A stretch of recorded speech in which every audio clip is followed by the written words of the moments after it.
mind eraser device. We are now streaming live. Get your stinking paws off me, you damn dirty apes. Wow. That was pretty good. Now, can you say, but I don't know. Drop frames. 79 frames dropped already? What the heck? I swear, I hate this internet. Hate it with a passion. Adam, you should really click the last link I posted. He probably doesn't see it.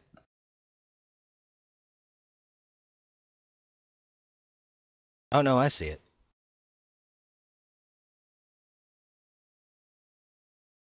But we're live. So, Yay. it's the day after. It's the 5th of July. Do you know where your aliens are? Probably got shot. Or they I took didn't one watch look. it Said, this year. I I normally keep- watch it. I keep mine in the right-hand corner of the basement. by the right-hand corner. Because. Are you sure you want the answer to that? It's the one corner that isn't filled with junk. No, it's just filled with an alien. Not sure which is worse. Did you guys watch Independence Day yesterday? No. Nope. Nobody caught it? No. Nope, I was too busy having Independence Day to watch Independence Day. Yeah, see, well, they didn't do fireworks here in town because they celebrate a whole week. It starts with a parade, which we can talk about that. Small town parades, I don't understand. It's kind of fun. But they do that parade, then they have a carnival in town, and then at the end of the carnival, which ends on Saturday, they do a fireworks show. And everybody from the Northeast Ohio comes to see this fireworks show. They spend a lot of money per year. I just love that all of America came with a giant celebration.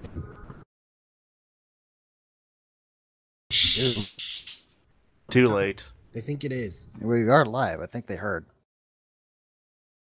I didn't hear it because my internet cut out again. Well, and also What is going on? Twitch stream has been offline the whole time. No, Twitch stream is running for me on my end. So This mic's is coming in and out, ridiculous. someone not at all. Maybe we need to get It's ridiculous. someone else to stream it. Possibly. Alistair, Because this is ridiculous. I'm currently carrying Supa. I can't stream. Don't worry. We'll manage. It's just driving me nuts. You can't tell me to protect the soup tank and then have me do other things. well, we don't have the Tate here. If we had the Tate here, I'd say he should host. Oh, hey, now it's back. It's all good. Soup? Uh, Why are you buying clothes at the soup store? When you can't buy soup clothes at the soup store. I'm at soup! Clenched fist. Well, let's do the opening credits, see if that even works. And then we can just keep going. Holy cow with the drop frames. This is going to be an issue. I have no idea what's going on. Reset your entire network. That might just have to happen.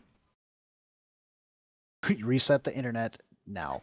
Reset the internet. Well, it's driving me nuts.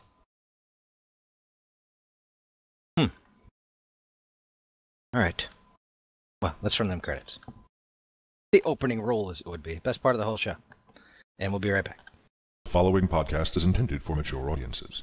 The opinions expressed do not reflect this station or any affiliated partners. Listener discretion is advised. Ladies and gentlemen, welcome to the Geek Easy.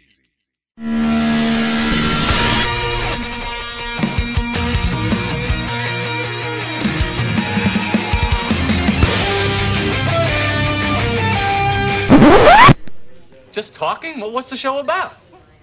It's about nothing.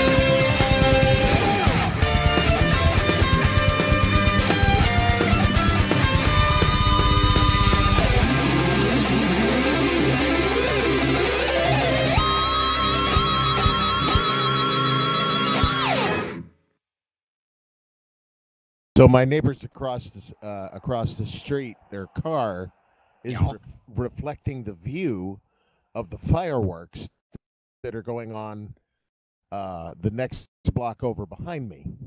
So I get to watch the show while we have the show. Cool. Yeah. So wait, we actually had fireworks with our opening theme? Sweet. Yeah, it was pretty cool, actually. Don't you like those moments of serendipity?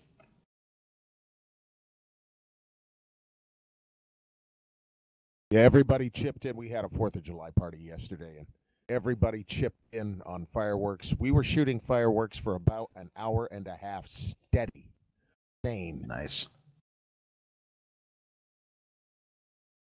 There's one thing I've been wanting to do, I just haven't gotten around to doing it, is acquire a roll of a fuse, and then if buddies get in on this, we get the mortars, and we tie a single line to, we'd first extend the fuses on the mortars, and then we would tie a single line to that. We'd light that line, and then see if we could light all three of them at the same time, or however many. We were doing exactly that, and we were going for like an hour and a half steady. Well, what happened was, I had gotten a mess of fireworks, and then one of his buds he handed me a substantial one. Go back down to the fireworks stand, and so I pull up, and they're closing up the tent. And I said, "Oh no!" So I so I run around to the back of the tent. They're loading out. They're done, right? They're going to take what's left and do a big show somewhere. So I run around the back. I said, "No, wait! You can't close up." And I said, "I got cash." They went, "Oh, cash? Okay, let's see what we have." So yeah, right. And so we go into the tent, and the last things that they were loading up, those big assortment boxes. Those really big assortments that you can get all in one box. And the guy said, hell, half. I'll let you have it for half. Just take it. So, so I got this gigantic box, and we were shooting and shooting and shooting, and it went on for like an hour and a half. Oh my God. And we still haven't used it all. So, good God. You just have to find excuses. Well, my wife has a big exam coming up. He passes it, we'll celebrate. Our sports team won, against the other team. Yay! Yay! Sports ball! Yay! Woo! Go team! Do the thing! Go Pigskins! Well, I'm not in the Twitch chat. If anybody's in the Twitch chat, keep an eyeball on it. Say hi. There. Okay. I'm just watching the YouTube one right now. Yeah, we didn't watch no fireworks. We didn't even cook out yesterday. That's gonna be Saturday. Oh. We had. Oh well, because we went to the parade, and I don't know. Yes, you were about to mention something about small town parades. Well, I don't understand it. I mean, if it was at any time of the day where you were stuck behind that, or there were that many tractors and fire engines on the road, you'd be yelling and screaming. It's like, I mean, that and the fact that you were crowding, I mean, literally the entire town pours out for this thing. I mean, it is standing room only. Everybody's all crammed together. And the fire engines go by blaring their sirens. And I'm like, I'm 7 feet away from this thing, which is meant to be heard at 75 miles an hour in a moving car. I'm deaf now. And 15 fire trucks went by blaring their... I'm like, you know what? This is not cool.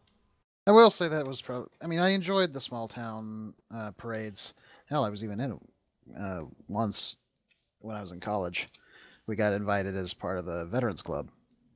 And we borrowed a large 5-ton truck from the local unit. And, you throw out candy and whatnot, and although we were not supposed to do that, old habits. But that was kind of fun. But the part that I hated the most, even as a kid at those small town parades, was either, especially at the college town, was the marching bands and the fire trucks always blaring the sirens. about the only thing that I really disliked. It's beyond annoying. I mean, they're throwing. The kids came home with like 10 pounds of candy, but I'm just like, there are babies and stuff on this road, and I know people know this is going to happen, but there is no reason for the high pitched squeal. I mean, that is a noise that is deafening. It is the decibels on a siren are deafening, and when they're doing 2 miles an hour down the road, there's no escaping it. You can't get away from the noise. I mean, my kids had earplugs in. They knew that we were smart enough and realized that, but I didn't bring any for me, and I'm like, I walked away. I was like, I'm going to go back over here where I don't have to hear this crap. Sorry. I just don't understand it. It's like, what are we watching? I mean, if there were missiles and tanks and stuff going by, it'd be one thing, and I could hear da dun da da dun da da the Russian themes or something, but that'd be kind of cool. But this is like fire engines and tractors. I don't need to see that. Yeah, the tractors wasn't so bad. Especially if they'd spent a lot of time, refurbishing them. Well, I will say the old fire engine was cool. A couple of the old fire engines were cool. There was a classic car thing that came through, and my daughter was like, "Oh, that's a cool one." It was like a mid-'70s Thunderbird. And then, like 3 cars behind it was a 65 red Mustang with a white rag. And I was like, "No, baby, that is the best car in the parade right there." It was really, really well done. Completely refurbed. Not a spot. I mean, the chrome was gorgeous. It was just a gorgeous-looking Mustang. Nice. And my son asked me what kind of Corvette was. And I really wish I could have told him what it was.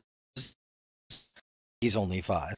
I can't tell him that like, and that's the kind of car you drive when you have a small penis. Yeah, you can't tell him that. No, I can't tell him. Not at 5. Okay, hang on a sec. I'm refreshing the Twitch stream right now.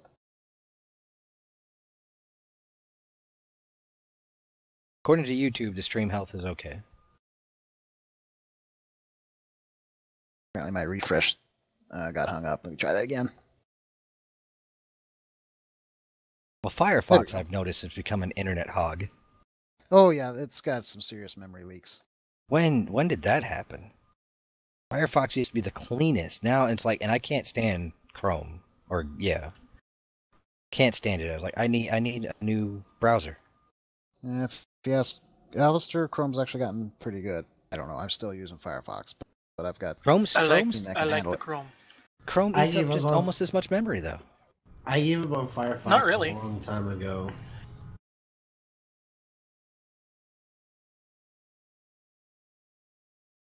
Maybe I'll switch over to that, and we'll see what happens. We'll keep talking though. What else happened this week? Nothing much. I mean, there was the Spider-Man news that came out today. Apparently, I missed that news. Me too. That a lot of the scenes in the trailer will not be in the film.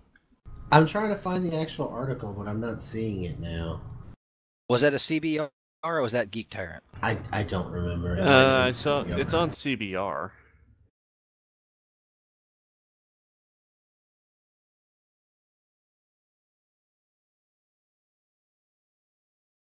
You have no idea. Well, so I'm assuming we're looking for that. Yeah, it's on CBR. Well, I mean, that's normal, though. I mean, look what happened to Rogue One. Oh, yeah. Well, there was things that we saw in the trailer that just didn't use because it didn't fit. Yeah, well, but they that just, was because, that was because of reshoots, right?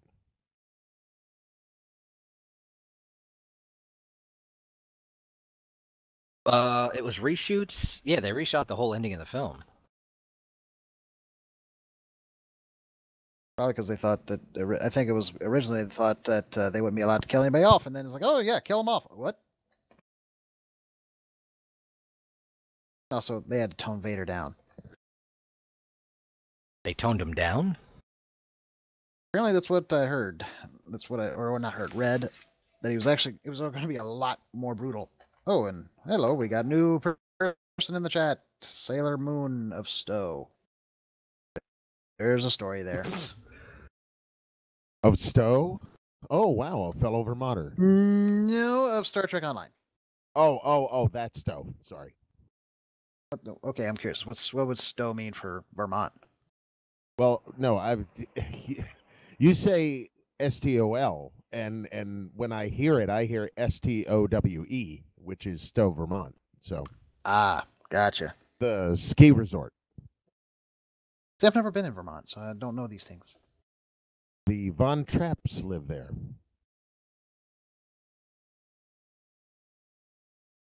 Well, out of so, curiosity, can you hear the hills that are singing? If you tilt your head to the left slightly on occasion, yes. The hills are alive. The sound of people shouting that you need to stop singing.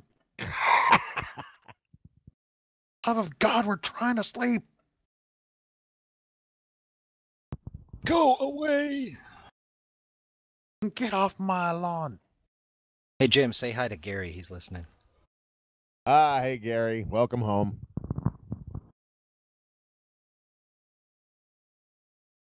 Well, I think I have to tell the story here then. Before you tell the story, I do have to say I determined that part of the show's title is going to be Sailor Moon Kicked My Ass, or... I actually had something earlier that was along those lines. Punished in the Name of the Moon, or something along those lines. Anyway, so here's the story. Settle in, kids. Tell us a story. You settle down, Jim, or you ain't getting no liquor tonight. Does the story start a long time ago in a galaxy far, far away? It was a bit more closer than that. Oh, okay. So, one of the guys in the fleet, he's been gone for a while, but he's been coming back, and so we're showing different ships along in Star Trek Online. And as those of us who listen know, some of us play that regularly. Well, we're just kind of showing things off, and I'm in my ship, which is the Home One, because I am that much of a nerd that I'm going to have Jedi Master Tank in the USS Home One in Star Trek Online. And behold, just kind of floating by was one of the new ships that they released from the summer event, which was a Vorgon carrier, which certain light, certain tweaking and whatnot, can look an awful lot like kind of a pocket or condensed Star Destroyer. And this particular ship, indeed, had the right texture for it. They had put on the Tholian shield, and so it had that nice gray-plated blue light highlights look to it. Looked very Star Wars-ish. And it was called the SSD Benevolence. SSD being short for Super Star Destroyer. And the player name above that was Sailor Moon. Needless to say, I was curious. And I kind of commented to the others, like, well, we got Sailor Moon apparently floating around here. And that was about all we did. That's all we talked, that was the end of the discussion at that point. And then the ship came back around. Fairly positive they heard me. So they're coming closer. I click on it, check out the info, and I see all their stuff they put in a bio. I mean, they went all out and did a very good job. The little picture that's in there for the avatar looks very much like Sailor Moon does in the anime. And they very specifically state in the bio that they are the one and only Sailor Moon of Star Trek Online. Like, this person goes all out with their roleplay. Perfect. I'm not one to judge by any means, seeing as that, there's my character. And then they IM'd me. Oh, crap. They really are listening in. They can read my mind. And there was some talk back and forth and whatnot, and then they's like, "Hey, I'm trying out a new build." I'm like, "Oh, okay, that's cool. What are you doing?" And they're like, "I don't, my ship doesn't go very fast. I'm not more about speed. I'm all about maximum offense, maximum defense." I'm like, Okay, so no, it was like maximum firepower or something like that. If she corrects me in the chat, great. Because I'm clearly screwing up. But anyway, I'm like, all right, well, it's not my thing. I'm more about speed and whatnot. But hey, maybe it'll work. I've never seen this new ship work out. He's like, would you like to try some PvP? I'd like to test my build.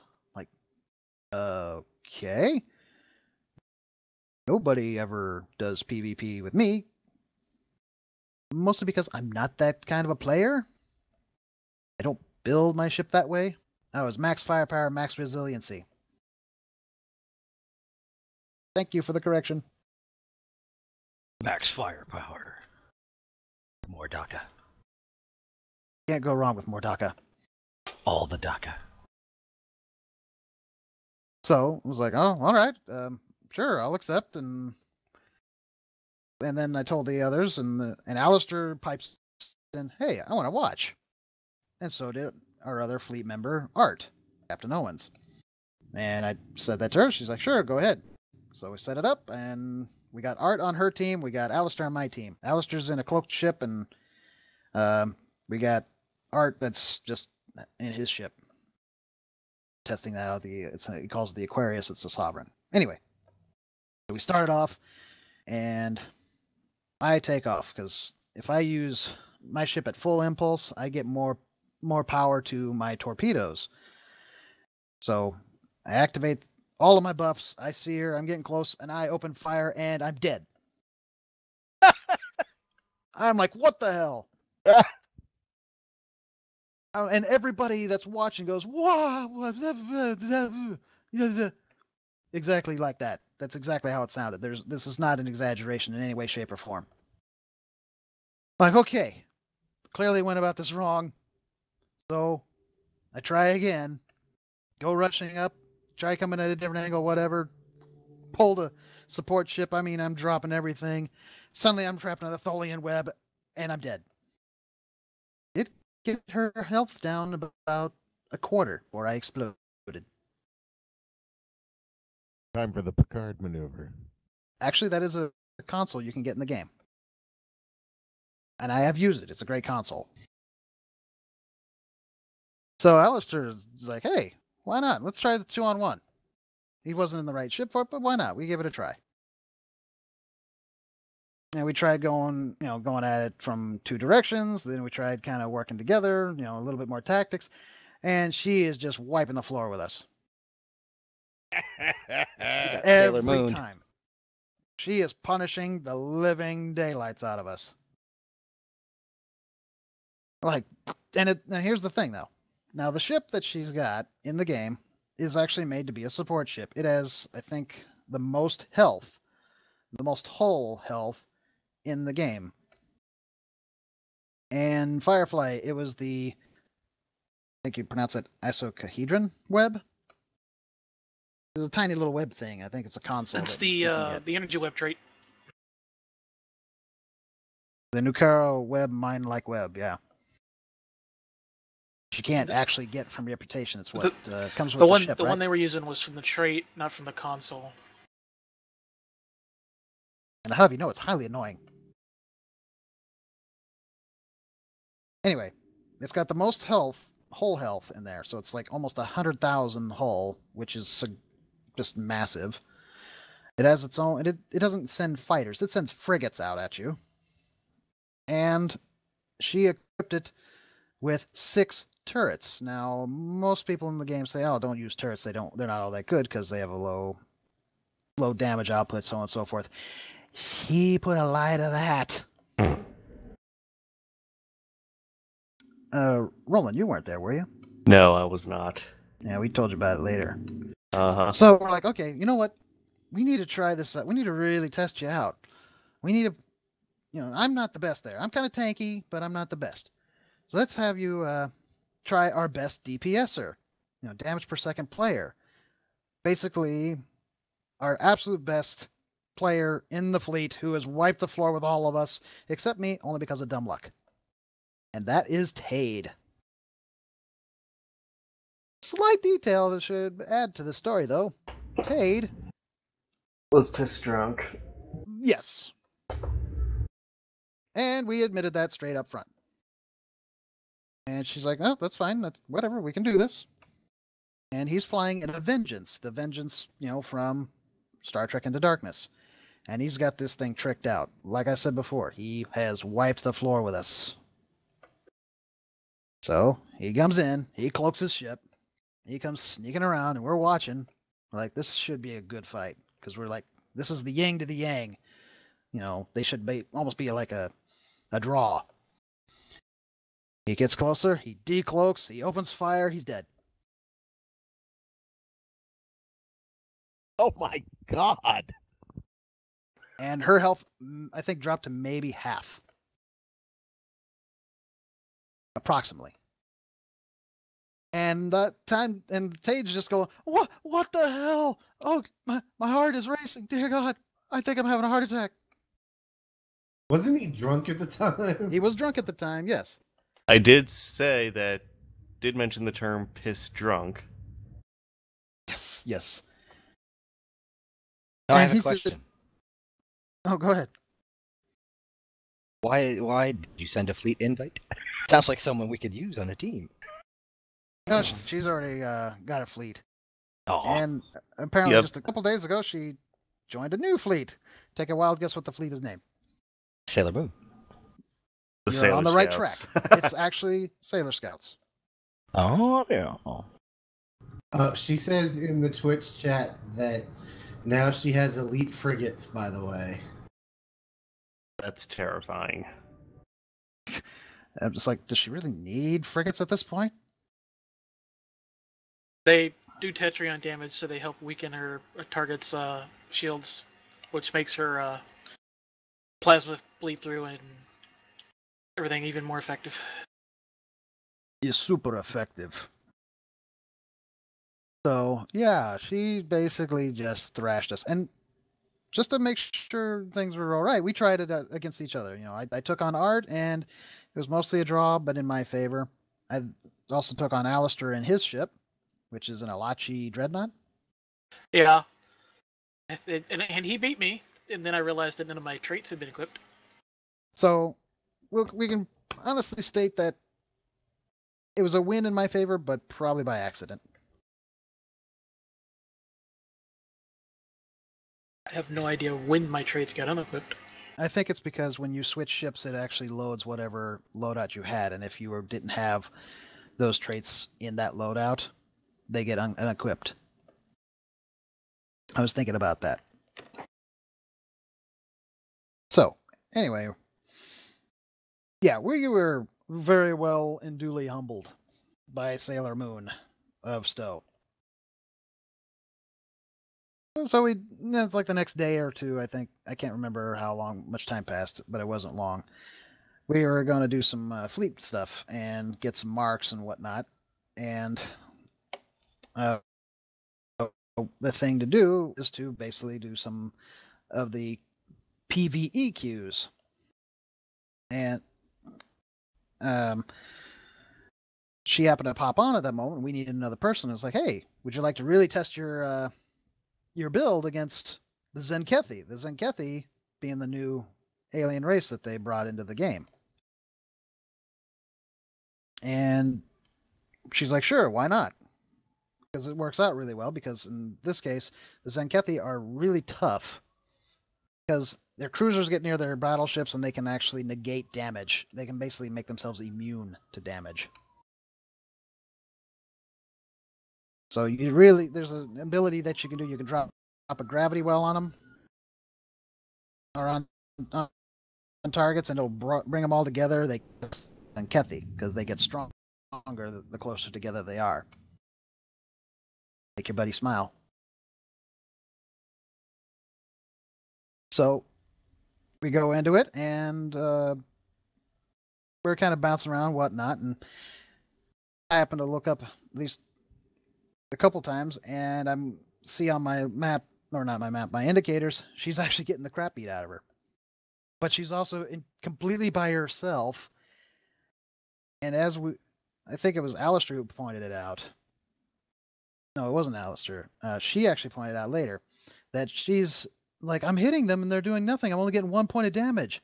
And it was Alice who pointed out in that instance that the reason why she's doing so much damage is actually impressive because they negate it all the time. She has so much control and damage output that she negates their actual ability to negate all damage. If it's us, it's immune. If it's her, it's at least 1 point of damage each time they hit. So whatever build she's got going on, it's damn good. Well, at least you guys had fun doing some part of Stove over the past couple of days. Yeah, the Kobayashi Maru event was kind of disappointing in my opinion. What was the deal with the ship blowing up? We don't know. It just exploded. It just exploded. That's just stupid. Listen, all of y'all. What? I was suggesting that someone sabotaged the ship, but I was Beastie Boying it. Oh. Sabotage! Yeah, we should have been playing that. It would have been perfect. Well, in any case, yeah, I mean, and as Sailor Moon points out, or Serena, however she wants to be called, in the chat states that the Kobayashi Maru is actually super weak. Actually has really strong shields, but the moment those shields go down, he's very squishy. But the thing is that we discovered is that there's at least 3 of us that had shield heal abilities, and it didn't actually accept the full ability that you can do. Like, I don't know how much percentage that a shield hull would do. The only thing that would pretty much restore the shields on the ship perfectly was the protomatter capacitor, which is a thing you get in a different mission. So protomatter was deemed unstable. The Lucaria fixed that problem. Oh, okay. It's actually a key thing in the escalation season that's going on right now. Anyway, so we got Tade, Alistair, myself, Trekkie, and I think Art was with us, or maybe Roland. I wasn't around. Why was you there for the first one?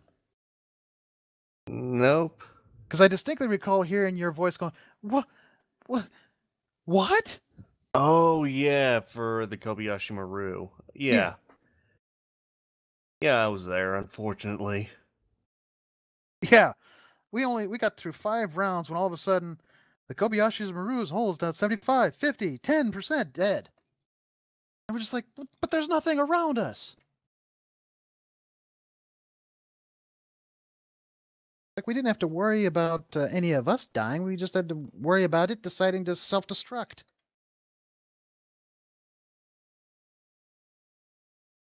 Our best Kobayashi Maru run, though. 14 waves. We made it through 14 waves. There are people who made it up to at least to 42. Well, I don't know how they did it. Hacks. Something. It's definitely got some bugs to it. And honestly, I enjoyed the Sompek event much more than I enjoyed the Kobayashi Maru. I was actually expecting it to be very similar in terms of how, tough it would be. And it honestly wasn't. Because we never got that far. So it was a little disappointing. Oh, well. You win some, you lose some. Or in your case, you lose some, you lose some. Yeah, we lost them. Well, of course, that's the whole point of the no-win scenario. But anyway, apparently Sailor Moon made it past the 15-minute timer once, because there was 2 versions. There's an untimed version and a timed version. Well, on her ship, that doesn't surprise me in the least if she did manage to do that. How many Klingon ships were there? It varies. It varies.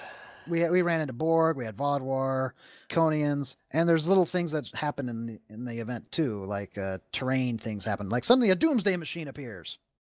Oh, screw that. You just ignore it. I'm glad I didn't play it. I was going to jump on and play it. I didn't play it. My Sovereign's just not up to the task yet. I don't have it built up right. Not my Sovereign, my Odyssey. We can make a build for you for that. Yeah, I know. We're all kind of basically rebuilding after our. I mean, it's thorough built, thrashing. but it's not built, so. Yeah. But we can move on. Are we done with Stowe? There was other stuff I completely forgot about. Oh, well, we can quickly mention that we do know that J.G. Hertzler will be returning. I don't know if we mentioned that last time. Yes, because I asked if he would be doing it as Mark Twain. That's right. We have some more details, though. They're also doing a cruise deal. Another cruise giveaway, you mean? Yeah. So with the Star Trek 2 Cruise 2, if you, I think, like apply for it or whatever, there's a chance you could win, obviously, the cruise, plus a legendary Ferengi ship and some other stuff. And if you get second place, you get, obviously not the cruise, but you get some other things, 23rd century ship and a few other details. The attack wing that has the vizier. It's like you can get the vizier. Jeez. I wonder if I'm allowed to enter contests like that if they're run through Stowe. It's been long enough, right? I don't see why you wouldn't, because it's just a partnership with the cruise line. Yeah, I knew there was some kind of stipulation in that if there was another running contest, I think it was only a year or something like that. Because I know I signed up for the CBS All Access Go to Vegas sweepstakes giveaway thing they were doing. Yeah, I'd signed up for the cruise before when they were doing it through their own promotion stuff. I don't know if I'll do it with Stowe. I don't know if I'd want to get stuck on a boat with that many Trekkies. Yeah, it'd be a once in a lifetime. We can thing. only handle one Trekkie. Well, just remember, It's better Kirk and Picard argument, and people Just say remember- overboard. Here's the proper response. Janeway. just remember, some of them will prefer the term Trekker, not That's Trekkie. true. I'm a Trekkie. Oh, and we apparently have another new person, Senator Sevor. I think I'm reading that right. Savor. I can't tell the colors. Like It says Sevor. Is it Savor or Sevor? Where's the emphasis? Which syllable? damn it, you beat me to it. Curse you. Oh, You little dog too. people were doing Russian accents earlier, and apparently there's a chance Ivan Drago could be back in the next Creed movie. Yeah, I was just gonna say that. That was like Sylvester Stallone has been trolling on Instagram, Yo. dropping images from Rocky IV, and then he had a picture of what's his name, Creed's son, and Drago facing off, and something about sins of the father. And I was like, well, that would make sense. Not that he would take on Drago, that he would take on Drago's son. So they're basically doing another East versus West. Maybe. So that I was liked probably Creed. the I best thought it was a Rocky good one. film. I will break you. I've never seen Creed. Creed was a good handoff. It was definitely a good handoff. Creed was really good.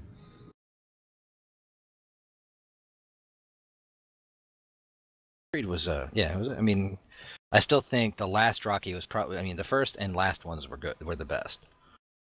First one is always going to be a classic, and the last one was a really good, just kind of wrapping it all up. But then it really wasn't wrapped up. It was kind of like Star Trek Generation. They made them sign Star Trek 6, and it was the last time you'll see them, and then they were back in the next film. And then they dropped a bridge on him. Aww. Well, he did die on the bridge, so. But I'm Tish. Just not his. I've always known I'll die alone. But he wasn't. Picard was there. One could argue that he was dead. That's Because true. he vanished and no one officially knew. I don't know if... You have to wonder if Picard actually reported that one. Because that's kind of a stretch. Like, how are they going to buy this one? Then again, I think we discussed before that Starfleet Command probably got those reports from Kirk, and they're just like, "There's no way that this stuff happened." got his brain switched. What happened to Spock's brain? No, that didn't happen. Brain. What is brain? His brain is gone. So, Tom Holland just doesn't know how to keep a secret. Uh-oh. Have you seen this? He literally just drops stuff left and right in every interview he's ever in, to the point where Marvel and Disney let him read the script for Infinity War. DC comes up saying, "No, stop saying things. Exactly. We want to be surprised too." His latest, and I guess he filmed it. Go ahead. He supposedly didn't know who he was fighting in Civil War, even as he filmed it. Yeah, he was fighting against a tennis ball because it was all green screen work. Was it an evil tennis ball? I don't know. Modern filmmaking freaks me out. I mean, it's just like when I started my first film, it was all actors. There were no green screens and stuff. I think I shot 2 green screen shows, and even then there was props and stuff. And now it's like you watch a big name film getting made, and it's green screen. Everything's covered in green except for the actors. I'm like, how do you act against that? Just shows how good an actor you are. Well, it's got to be really difficult to do. It's got to be insane. I know I can't think of his name. Ian McKellen. I know he apparently had a breakdown moment in The Hobbit because of the way that they were, having to film it, and he had to respond to just a light bulb basically turning on over a picture of a character he's supposed to respond to, and he had an earbud in. And apparently he broke down at one point and said, "This is not what I became an actor to do."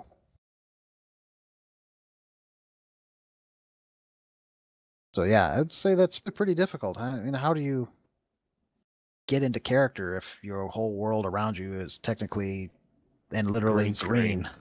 Well, you have to start feeling like a porming monkey after a while. Just jumping at different lights coming on. It's just got to be awful, because as an actor you have to be able to interact as well, and when you don't have that opportunity, my God, it's got to be awful.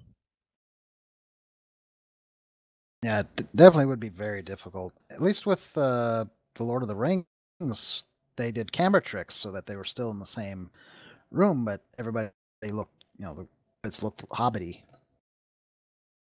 Yet they were still. It's just because of camera tricks, you actually had Elijah Wood, like 5 feet or so sitting behind him, and yet you couldn't tell. Yeah, they did really good with that kind of stuff. But I think the other big one that really got me, of news-wise, in the filmmaking, is Matt Reeves' take on where he wants to go with Batman. That he wants to do a film noir detective film.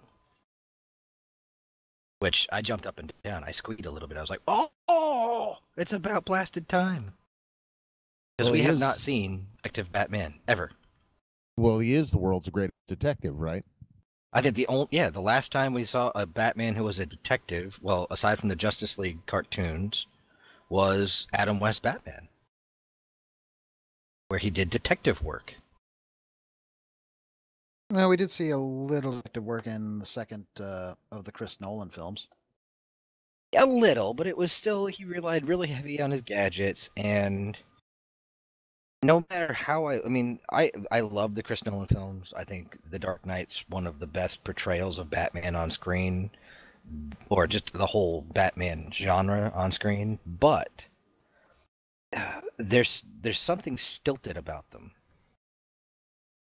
That I don't know. Watching Batman fight is painful at times in those movies. Well, they kind of hinted at it in Batman v Superman. They kind of nibbled at it a little bit. A little bit. Well, you gotta remember, Bale couldn't really turn his head, so they got that fixed in the second film. Yeah, they got it. By the third film, he was still fighting the same way. With the it was all, you could tell he was working through choreography at some point. So it was kind of like the dream sequence, the nightmare sequence in Batman vs Superman, which is still really hard to watch because people were missing their cues in that choreography, and yet they used that take. You could see cues being missed, and either Affleck was too fast or one of the stuntmen was just off his mark and he missed it, and it was like you could visually see something is wrong with the fight scene, and yet they used that take, and I was like, oh, why did you not break this up, make closer angles, do something, because it would have hit a lot of those. And I mean, the whole idea of I think the worst is right at the end when he goes to grab the soldier who raises her arm up. He throws his hand out, and his hand hangs in midair for, I don't know, a second and a half before she looks up and realizes, oh crap, I missed my mark. She's supposed to slap him in the hand right away, and he's supposed to drag her off. And there's a pause there, and you're like, oh, groan. But Bale's had the fight between him and Bane was just so choreographed, and you could tell it was bad. But we don't need a Batman that does that. We need a Batman who uses his brain, not just his brawn. Which if they do it. You have to find that balance, I guess, right? Yes. I mean, Batman can kick ass, but we need to see a Batman that has a brain as well. One of the folks, Senator here, is arguing that the best portrayal of a detective version of Batman is the animated series, and yes, I would agree with that as well. Yes. But like I said, the last time we saw it was in the animated shows. The animated shows did a really good job of showing it, but in live action, the last one to actually, I mean, Bruce, the Tim Burton film, the first one kind of touched on it a little bit, but not much. I mean, they showed him researching things and looking for clues, but the animated stuff was really good. But I mean, Adam West Batman did detective work all the time. He was always in the Batcave analyzing samples and looking through stuff and having Robin come up with answers to riddles that no one would ever get. And use the Bat computer. What weighs 3 ounces or 6 ounces is dangerous? A chickadee with a machine gun. I was like, what? What? You really said that? Yeah. Is that even a riddle at that point? I think that's just stupid. I don't know what. I don't even know where to go with that either. Well, yeah, really. That's like what do you get when you cross an elephant with a rhino? A big mess. Elephino. The puns are free, folks. Yes, they are. But I thought that was pretty cool. I was like, yeah, awesome. Batman as a detective. And Wonder Woman pushes. What are we? We're almost to $1 billion, right? 800 million. I thought I read somewhere. Oh, I'll check Box Office Mojo. I'm still waiting to see a live-action Batman Beyond, please. That would be nice. Wonder Woman tops 700 million worldwide, and that was as of the 2nd. It looks like. Okay, 700 million, not 800 million. Well, total worldwide, at least according to Box Office Mojo, is 718, and it's actually decently split between domestic and foreign. It's about equal amounts. Okay. It's gonna get blown out of the water by Spider-Man, though. Yeah, but still, that's almost $1 billion for Wonder Woman. Yes, for a film that many executives in Hollywood said, "Oh, it'll never fly. No one wants to see a female superhero." Prove them wrong. Yes. Of course, they did a good job with it. It's a fantastic film. Yes. I imagine when we get to own it and watch it again, we might see some. Oh, I'm sure. Some issues, but honestly, overall, best outing they've done yet for DC. Yep. It's really funny. Their other films have made money. It's just they were not critically liked. Wonder Woman, the critics actually liked. Now here's one for you. Wonder Woman, what did it get? Like a 96 on Rotten Tomatoes? Like up there, it was like really high. Transformers 5. It is the 5th one, right? We're on the 5th one? Okay. Has a 19 on Rotten Tomatoes, and yet it is making, well, it didn't make as much money as they thought it was going to, but it's still making money. 448 million so far. Yeah, the Chinese market dropped from the first Friday to the second Friday by almost half. Ouch. Yeah, it hurt. They got real hard. They were expecting the Chinese to be a much bigger box office draw. Man, you talk about taking an arrow to the knee. Wow. Obscure Skyrim reference? It's definitely a bit of a stretch. Nice attempt there, Jim. That was good. Oh, well, I have my moments.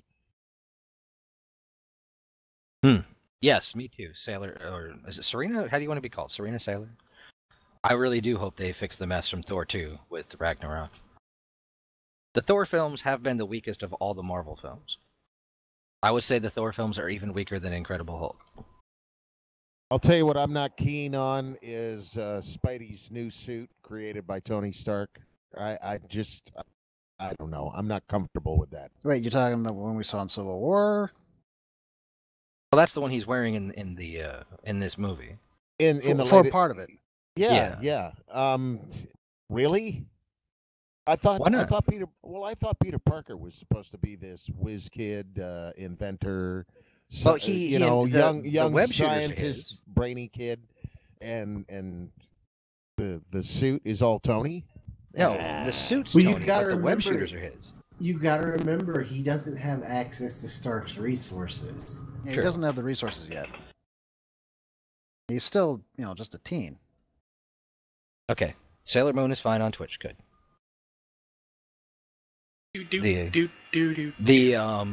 I guess we'll just have to see how it all pans out in the film. I mean, the web shooters are his. He invented the web shooters. That was just that he said. It was all him. I mean, Stark himself was impressed with that. Yeah, Stark was impressed with the web shooters. The suit itself. Did you watch any of the stuff they've been throwing online? The little vlog that they had out where he was vlogging the battle scene from Civil War. It's actually really cool. It's pretty good. It's on YouTube and stuff. It's floating around out there, and it's just his little video diary that leads right up until the homecoming. Yeah, I've seen bits and pieces. I haven't seen back to back. Where he gets the costume for the first time and all that kind of stuff. It's pretty cool. And it's interesting marketing for the film. They're going out of their way to market this film a lot. And I do really like the idea that they've added to the story of Parker's buddy, who kind of represents us as an audience observing all of this. He's kind of there for us. Yes. To react for us, and as he takes this all in, that his friend is this incredible superhero, and I love that they added that to the story because it gives us something to bounce off of, which is a great idea writer-wise. Well, you weren't on the show back when Amazing Spider-Man 1 and 2 came out. I hated Amazing Spider-Man, the first one. I've never watched them. I just rewatched Amazing Spider-Man just to see if I had missed something, or it is still a boring, drawn-out, really unrelatable film. And I think it's unrelatable because of my age. I don't know. But Peter Parker in the comic books was a nerdy kind of just out. He wasn't an outcast, but he was always in the corner. He was not accepted. He wasn't a what's the word I'm looking for? Mainstream? He wasn't popular. He wasn't. I mean, it wasn't like he really was nerdy. He wasn't athletic. He wasn't anything aside from a bookworm. He wasn't popular even in New York. Yeah, and that's where his relatability came from, because he wasn't the popular kid. He was just this normal little nerdy kid who liked to do what he did, and he stayed out of everybody's way and that kind of stuff. Then came the Amazing Spider-Man, which made him, instead of being the nerdy little whatever, it made him a stuttering skateboarder with extreme athletic ability already, and a chip on his shoulder, and all this other stuff. And I'm like, but that wasn't Peter Parker. The whole idea of Peter Parker being the Spider-Man was that he was all of a sudden thrust into this, whoa, check this out.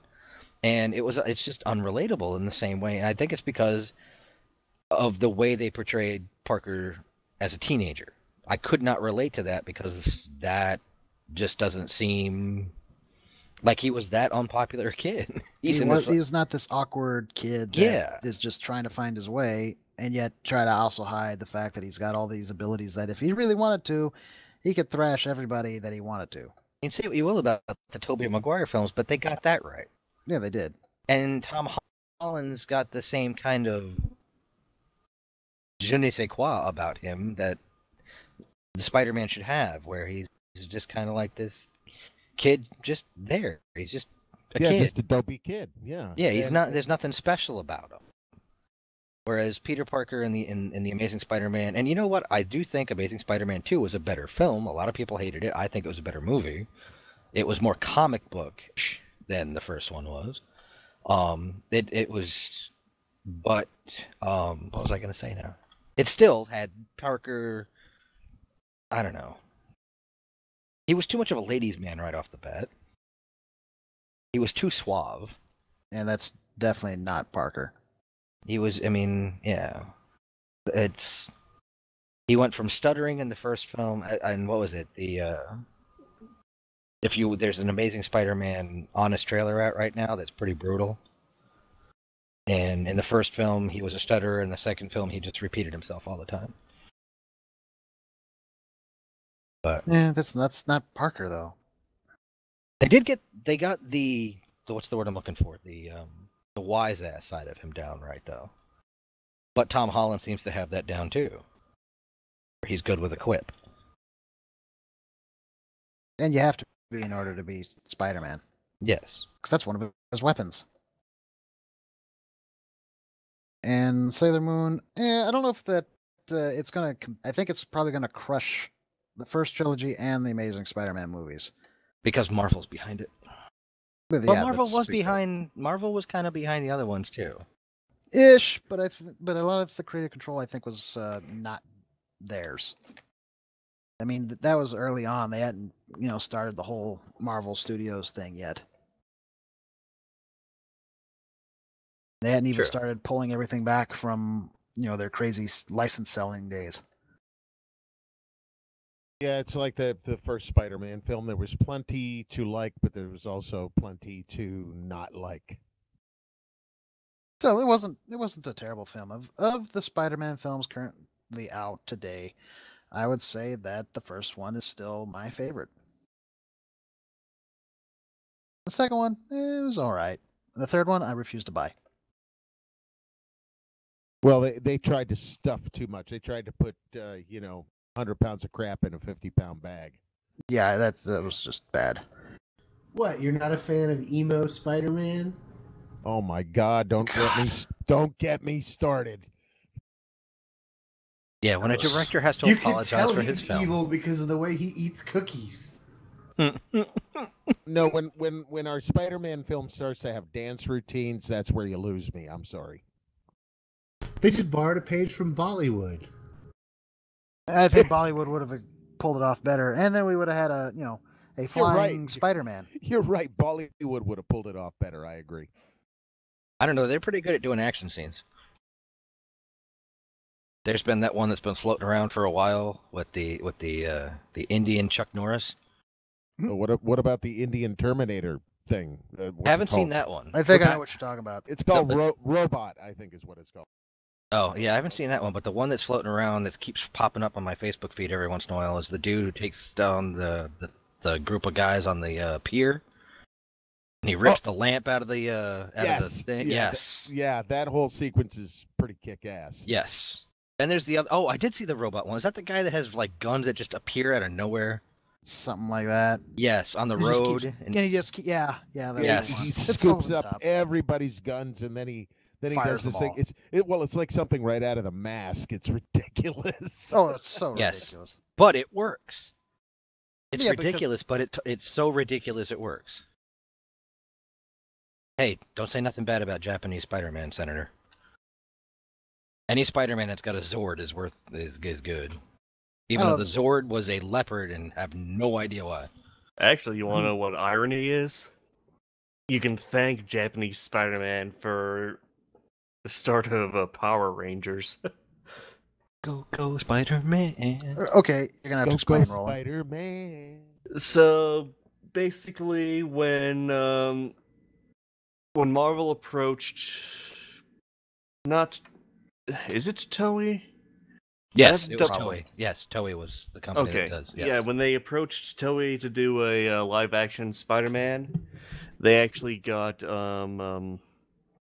Ishinomori, who's basically known for Kamen Rider, Kikaider, basically some of the best series in Japan, manga-wise. And so they got him to do directing for it, I believe. And obviously, you know how bad Japanese Spider-Man is. But It's so bad it's good though. But he took that idea and actually started the whole Super Sentai series in Japan after that. Let me see if I can find where that source is.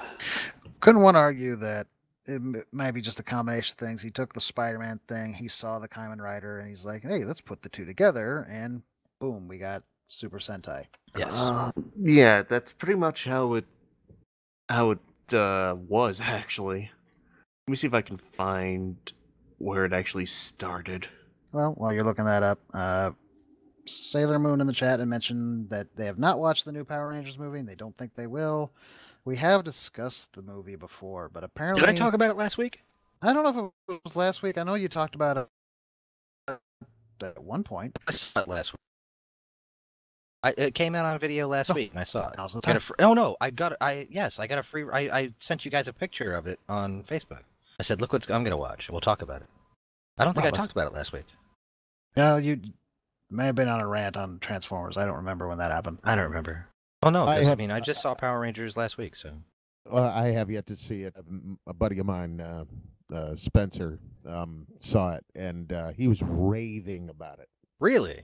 Yeah, he was raving, and he's a huge Power Rangers fan, and he said that they handled a lot of the backstory stuff so well, and put such twists on things that were done really well. So now I have to watch it. I'm not a big fan, but it looked interesting, and a lot of the reviews that came out were like, these kids aren't likable and they do bad things, and no, it's not that the kids did or do bad things, it's that they are kids that did something that was bad. They're not bad kids per se, but there was a missed opportunity with the film, in my opinion, that it started off trying to be this grown-up version of the Power Rangers with an edge to it where it was like a little deeper. They dove a little deeper into it. And then it switched gears almost instantly to being an episode of Power Rangers. Right down to the stilted dialogue and the really bad, the really bad reaction shots. I mean, it really went full. It did a complete 180 on how the movie was being put together, and I was like, what are you doing? Why? I mean, is it the minute they're in those costumes, all of a sudden this becomes a badly done Japanese show? It was just so. I mean, it was so bad. Apparently, at least when it was out in theaters, there was a lot of reviews that were banging on it. But now that it's out on DVD, it seems to be getting better reviews, which is odd. And is it a different cut? Maybe. I don't know. And thank you for being here, Sailor Moon. Hope you come back, again. Thanks, guys, for listening. Our show's major boss. I'm assuming that's a good thing. We're here every week. Is this where we start playing songs from the album Big Bad Bosses? I'm the boss. I'm the boss. Very, very sorry for your loss. But yeah, I'd say give Power Rangers a go. I mean, I'd give it a 2.5. It's watchable. It's definitely. I mean, my son loved it. Loved it. You have to wonder though: is it one of those kind of films that actually has rewatchability? I.e., is it something you could watch as a kid, but when you grow up, you're like, "Oh, why did I enjoy this?" It's kind of like watching the old Transformers cartoons or watching. No, but I can Power watch Rangers. those. Even then, yeah, watch it's no. You know what? I probably like a once every 6 months, once every year kind of watchability. I mean, it's not like Star Wars or Star Trek that you can just put on and just have it on in the background where it's watchable like that. But it's got. I mean, it's kind of like Independence Day. You watch it once a year and it's all good.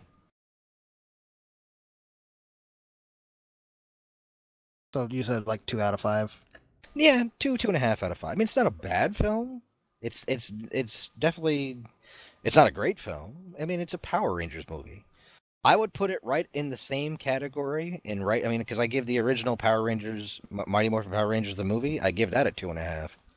So, I mean, it's right there. It's a Power Rangers movie. Well, if it at least matches the first one, I guess then it isn't doing too bad. Yeah, I mean, it's probably a little better than the first one. Production quality is probably a little better. Oh, yeah, production quality is better and stuff. What's her name is Rita is interesting. Elizabeth Banks. Elizabeth Banks does a good job. She chews that scenery really good. What's his name is Zordon. He's kind of an ass. It is Zordon. Yeah, Zordon's always been somewhat of an ass if you think about it. But his assish, yeah, whatever. Yes, I'm gonna spoil a little bit right here. The only reason he wants to bring the Power Rangers back is so he can come back to life. Yeah, it's kind of a dick move. It really is. I mean, it's his entire reason for wanting to restart the Power Rangers. Not because Rita is back or anything like that. He just wants to come back to life. You can take it from there wherever he wants to be corporeal again. That's very self-centered of him, and that's not Extremely. really his thing. That's very Eisenberg of him. Yes. Wait, is Eisenberg in this? I am the one who knocks. Actually, or is it in this case? I am. Say my name, Zordon. You're Actually, damn no. right. I thought it was a case of, in the case of Power Rangers, I am the one who morphs. I will say, at least he is in this film more than he was in Godzilla. To be fair, this is more of a what's the word I'm wanting to use? Because he actually use your words. He actually worked on the original Power Rangers. The guy who played Tommy? No, Bryan Cranston. Bryan Cranston was in one of the original episodes. I'm trying to remember. He was a bad guy. Yeah, he was a bad guy. Yeah, he was the voice of one of the bad guys. Yep. Yeah, but he did other things for the series as well, if I remember correctly. I think he was actually one of the localizers, I think.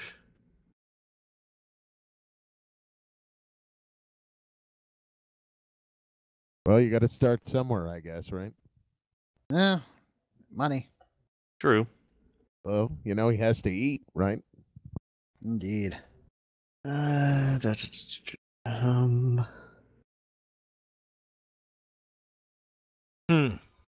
Sorry, I got distracted again. These distractions, they happen. Yeah. All 4 feet of it came down and stood right next to me and looked me dead in the face. I want to watch things. Mm-hmm. That's exactly what it was about? Uh-huh. Didn't we call it? Oh, yeah. I turned around and it's just like, hey, look. There's a little blonde child standing next to me.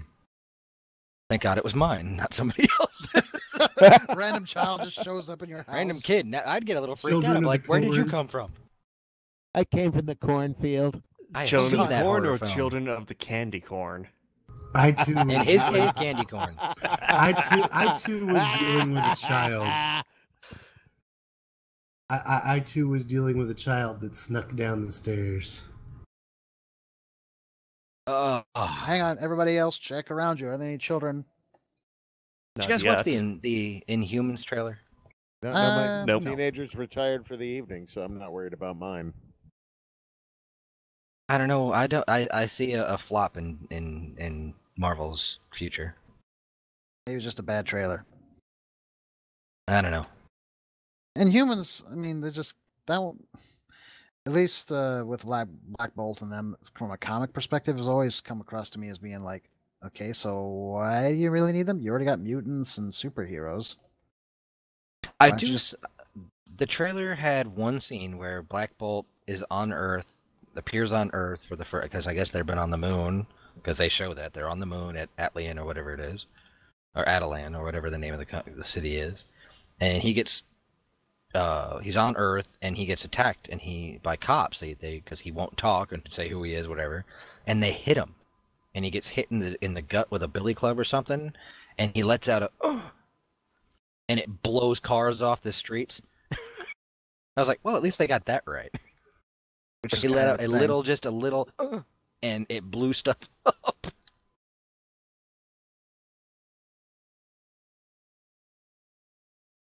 I'm looking at the link that Wolfie dropped us real quick. Apparently, there's high expectations for the series.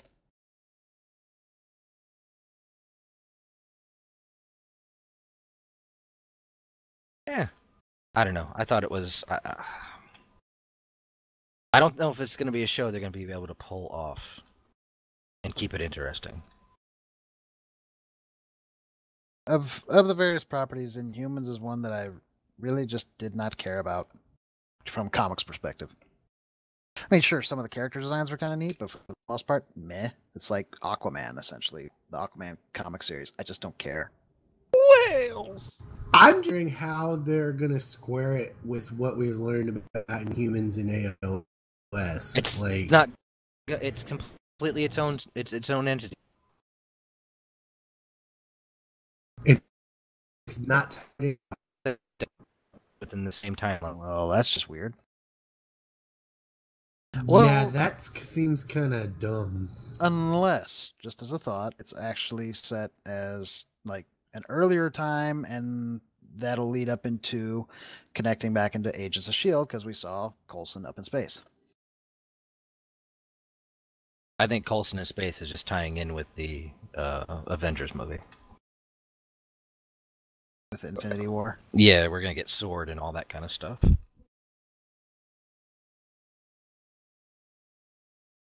Green Lantern Corps may end up being directed by Rise of the Planet of the Apes director Rupert Wyatt. Okay, I can see that. Okay, sure, why not? Hold on, it looks like our stream suddenly froze. Well, at Working least for me. At least it did on Twitch. Video output on YouTube is low. I heard somewhere they want Green Lantern to be a Lethal Weapon style buddy cop movie or something. Oh Or, I don't know if it's Lethal Weapon style, but they want it to be like a buddy cop movie. I'm getting too green for this. Poser. Poozer. Poozer. Come to think You of don't it, like the new Aquaman comic books? No, just Aquaman in general. I've never been a big fan of the Aquaman comics series as a whole. No, As a never kid, I was a grabbed big me either. Aquaman fan because he was one of the few blonde superheroes. And I had blonde hair as a kid. So, question. Since you mentioned Green Lantern in a Lethal Weapon buddy cop movie, You know, I'd actually watch that. are we technically getting one already? How? Ryan Reynolds and Samuel L. Jackson? I see what you did there. Do want to see True. that film. I do want to see that too. That looks funny. I think everyone wants to see it. What happened to the seatbelt rule? You know, I have no... I'm not jumping up and down to see Deadpool 2. We'll see when it comes out eventually. Because you want to talk movies with very little rewatchability? It's that one. It really doesn't have anything that has to make you go, oh, I gotta go back and see that again. It's very one note. Kind of like Deadpool as a whole, though. Yeah, I mean, it was a good movie, but I mean, again, it doesn't have that whole... Let's see, what can I go back and roll? I can watch Captain America, the First Avenger. I can watch The Avengers. I can even go back and watch Iron Man. And it's just like, oh, okay.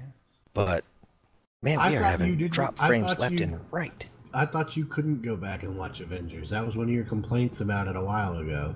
No, the second one. Age of Ultron, I can't go back and rewatch. But even no, I'm not saying I'm not saying that the Avengers is like go back and watch it 10 times in a row. No, I have 3 movies I can rewatch on a daily basis, and I will never get bored. And they're all part of one trilogy. Actually, no, I have 4 that I Jinx, can you go owe me a back and Coke. rewatch. Yes, there are now 4 that I can go back and watch on a loop if I wanted to. With the addition of Rogue One, I can watch Rogue One, episode 4, 5, and 6 on a loop, on a constant loop, and I would, yeah, I can still watch them. Actually, correction, Alistair, you owe me Heat Tap. Sponsored by Heat Tap. Now, I haven't done it in a long time. I haven't done a Star Wars marathon where I sat down. I can't now that I have kids. But I would sit down and watch all 6 films, and by the end of it, I'd be a drooling mess, and I'd be like, oh. And Star Trek was even worse. That'd be something I'd like for us to do, is to sit down and do, like, a sort of MST3K fan commentary on all the Star Wars movies. We could do that. We could do it on the Star Trek movies, too. In one day? Including the Save the Whales? I'd rather, yeah. I'm thinking more, I don't know if I could sit through 5. Oh, well, 5 is that one that you include because it is a Star Trek film, but it's going to feel like, taking candy from a mentally deficient child. Fun at first, but bittersweet in the end. I really wish they would give a director's cut to the film. Say again? I wish they would do a director's cut of that movie. I was just about to say that very thing. Give Shatner another shot at it. Well, according to something that just came out legally, I guess, because of the Directors Guild, that Miller and Lord will have the ability, they are guaranteed, or whatever, under the way the contracts are written, a director's cut of that film. Of the Han Solo movie. And I'm thinking, well, how come Shatner doesn't get one for 5? Maybe they don't have that deal in place? Well, I think it would be more of a update than a director's cut, because what we saw was a director's cut. Maybe Shatner doesn't want to do it. That's true. Maybe 10 years ago he might have. I don't know. Well, Somebody go back. He At did least get shellacked pretty update the hardcore. effects. God, Yeah. that movie is so bad effects-wise. You go from Star Trek 2, 3, and 4, that ILM doing the effects for it, and it looked awesome, and then you get, like, Bob's Effects Shop out of Connecticut somewhere, and you're like, what? Even Apogee did an awesome job on the first one, and with 1978 technology. Well, I mean, the warp effect, that's fine. They did fine with that because it's just a reuse of one they had before. No, all that stuff was redone. What if you go? What was it when the Klingon ship shoots the torpedo? Well, that was new, yeah. And it misses, and it's just like the torpedo is like the size of the Enterprise. I was like, really, guys? Does anyone know how to composite? It's like, what did you use, a video toaster? It's an old, original series torpedo. Those torpedoes Woof. are pretty big. Woof, it's so bad. It's an original I've series seen- Romulan plasma torpedo. Yeah, There you go. mean, I have seen people on YouTube and stuff redo effects for it here and there, but, I mean, let somebody like Tobias Richter do it or something. ILM. Spend Yeah. the money. Make it worthwhile. Make it so that only Into Darkness is the worst film in the series. I don't know. Nemesis And comes to pretty close, smartness. dude. Nemesis was pretty rough, yes. Nemesis it was was- really rough. It was hard to watch, man. Well, okay. While J.J. Abrams came out and said, well, you know what, I'm not a fan of Star Trek. I mean, I've watched it. It was a little too cerebral for me. Stuart Baird, the guy who directed Nemesis, he's an editor, he's not a director. It was one of his first directorial jobs. Came right out and said he doesn't like Star Trek. And it shows. And it shows. It's like, I mean, when you have your actors arguing with about character portrayals of characters they played for 20 years, it's like Picard would not say this, Troy would not say this, Troy would not do this, and you have them arguing with you on a daily basis. Maybe Probably you should listen to them. actors. Yes. I mean, these are the people who've been doing it for the longest. You probably should trust them. I mean, sure, you have your vision, but you should still probably trust them to know what they're talking about. And they're Hardy, directors themselves, many of them. and Tom Hardy, while he's an awesome actor and really good, was horrible as a young Picard. It was also his first big role, though. I mean, it was He- just he was tiny. horrible. It wasn't. It was just. At least you could have had him try to emulate the voice. I mean, that doesn't change. I don't care how many times they beat you or something. Your voice isn't going to change that much to where it goes up and gets squeaky. And Or what they could have done is they did what they did with Christopher Reeves back in the day. looped it. You know, they just actually applied his voice over the young actor. They looped Reeves' voice, which is really weird because the first time I ever heard that dude speak, I was like, "What the heck? That's not his." Oh, I didn't know that they had put Reeves' voice over him. And apparently, it pissed him off. He didn't know either. Yes, no, he didn't know. Well, neither did David Prowse. How do you think David Prowse felt when he goes to see Star Wars? Next thing you know, James Earl Jones' voice is heard. It's like, wait a second, that's not me. He was not happy at all about that. No. But apparently he got over it because he had no problem doing it for the next 2 films. And Paycheck. on top of that, he just said random things that sounded similar, and they, were going to overlay it anyway. So why not? He didn't know that Vader was Luke's father. He said the line, Obi-Wan killed your father. The only people who knew were Mark Hamill, James L. Jones, the director, and George Lucas. And James Earl Jones, when he saw that line in his script, he said, "No, he's lying. That's not true. He must be lying. He's trying to put one over on the kid." That's not true. That's impossible. That's improbable.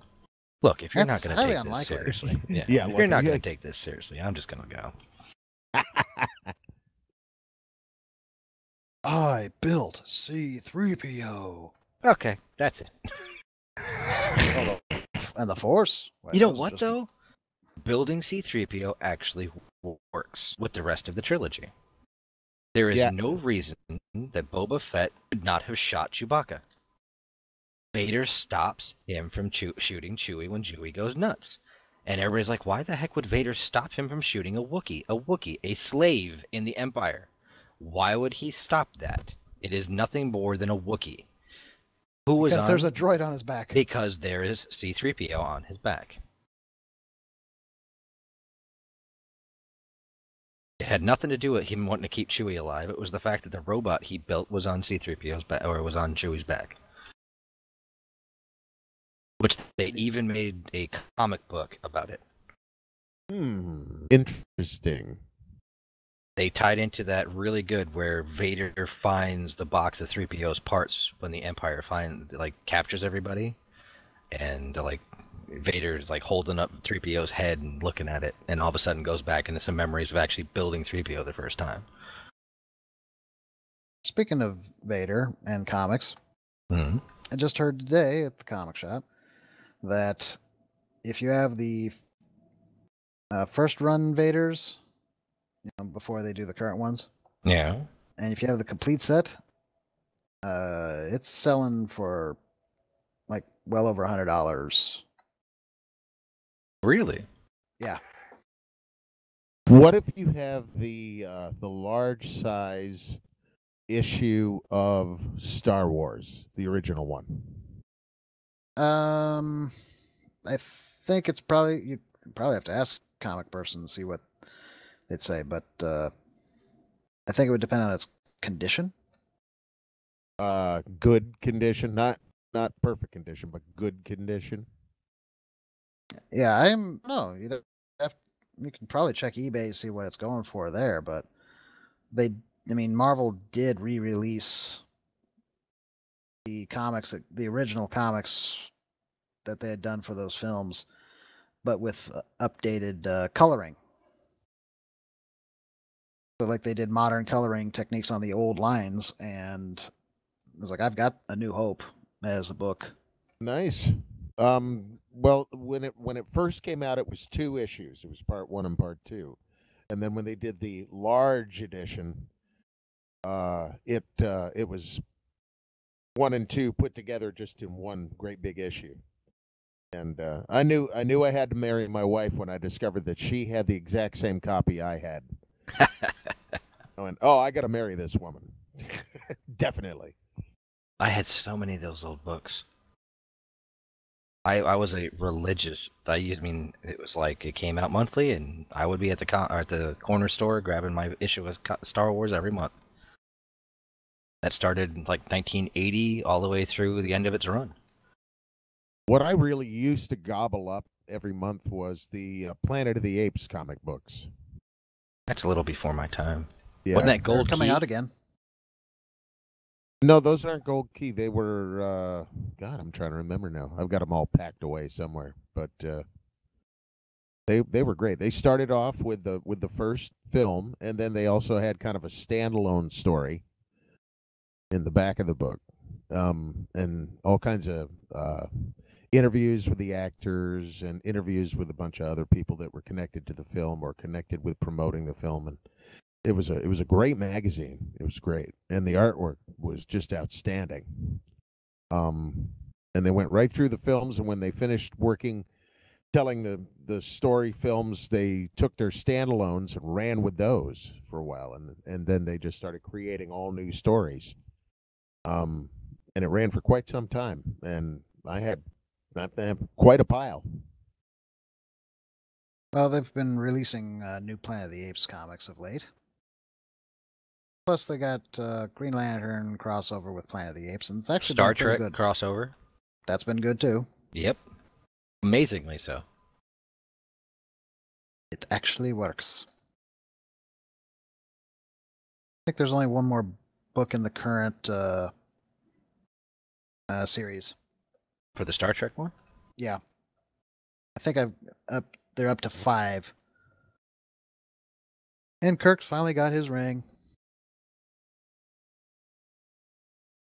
Oh, I haven't read the last one of the Green Lantern ones. I actually almost missed it because they just randomly show up at the comic shop out of order sometimes. Mm-hmm. And it's like, oh, hey, I need that so I can complete the collection. Go ahead, grab it, do it. It's ran into the same thing with Green Lantern and Planet of the Apes. It's like, I didn't see it when I was there before. Now it's here. Like, well, I better get it now. Do it, Same. grab it now. Also same for the Power Justice League and Power Rangers. Oh, I missed that one. Which they've actually done a pretty good job with that. I like the art style and the story's not been bad. Zordon, no, not Zordon, but Lord Zed and Brainiac get together. Is not good news. Oh. I just realized one of my issues with streaming right now might be because I have not updated XSplit.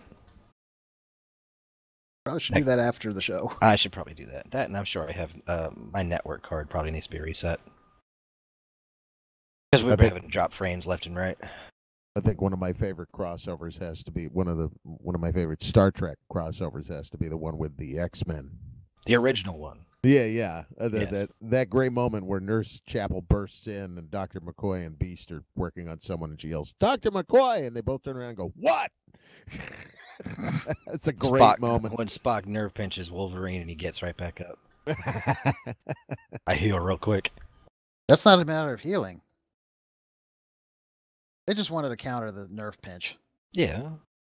But no, technically it's healing because he pinches a nerve. Yeah, but the thing is that it's all it does is basically just kind of shut down the synaptic function briefly, and you're just out cold. And if you ask the way Leonard Nimoy always described it, was actually a little bit of energy being released through the touch into the nerve. At least that's how he always pictured it. So from a realistic standpoint, though, exactly. So from a realistic standpoint, it's just basically you're pinching that nerve, and you're not causing damage. It's like if you hit certain pressure points, whatever, it's you are suddenly in complete control of that person. Or if you hit them a certain way, they can actually knock out. Like if you take the blade of your hand and just angle it down towards your chin, and it hits right in there, like right between your lip and the chin area, you can knock yourself out. You can knock somebody out real easy just hitting there, and it doesn't take much force. Well, there's a nerve bundle just under the jawline, right where that turn. Yeah, exactly. If you stuff a thumb under there, you can make a person go wherever you want them to. Well, my kids know about the one right between it's on right between the shoulder blades.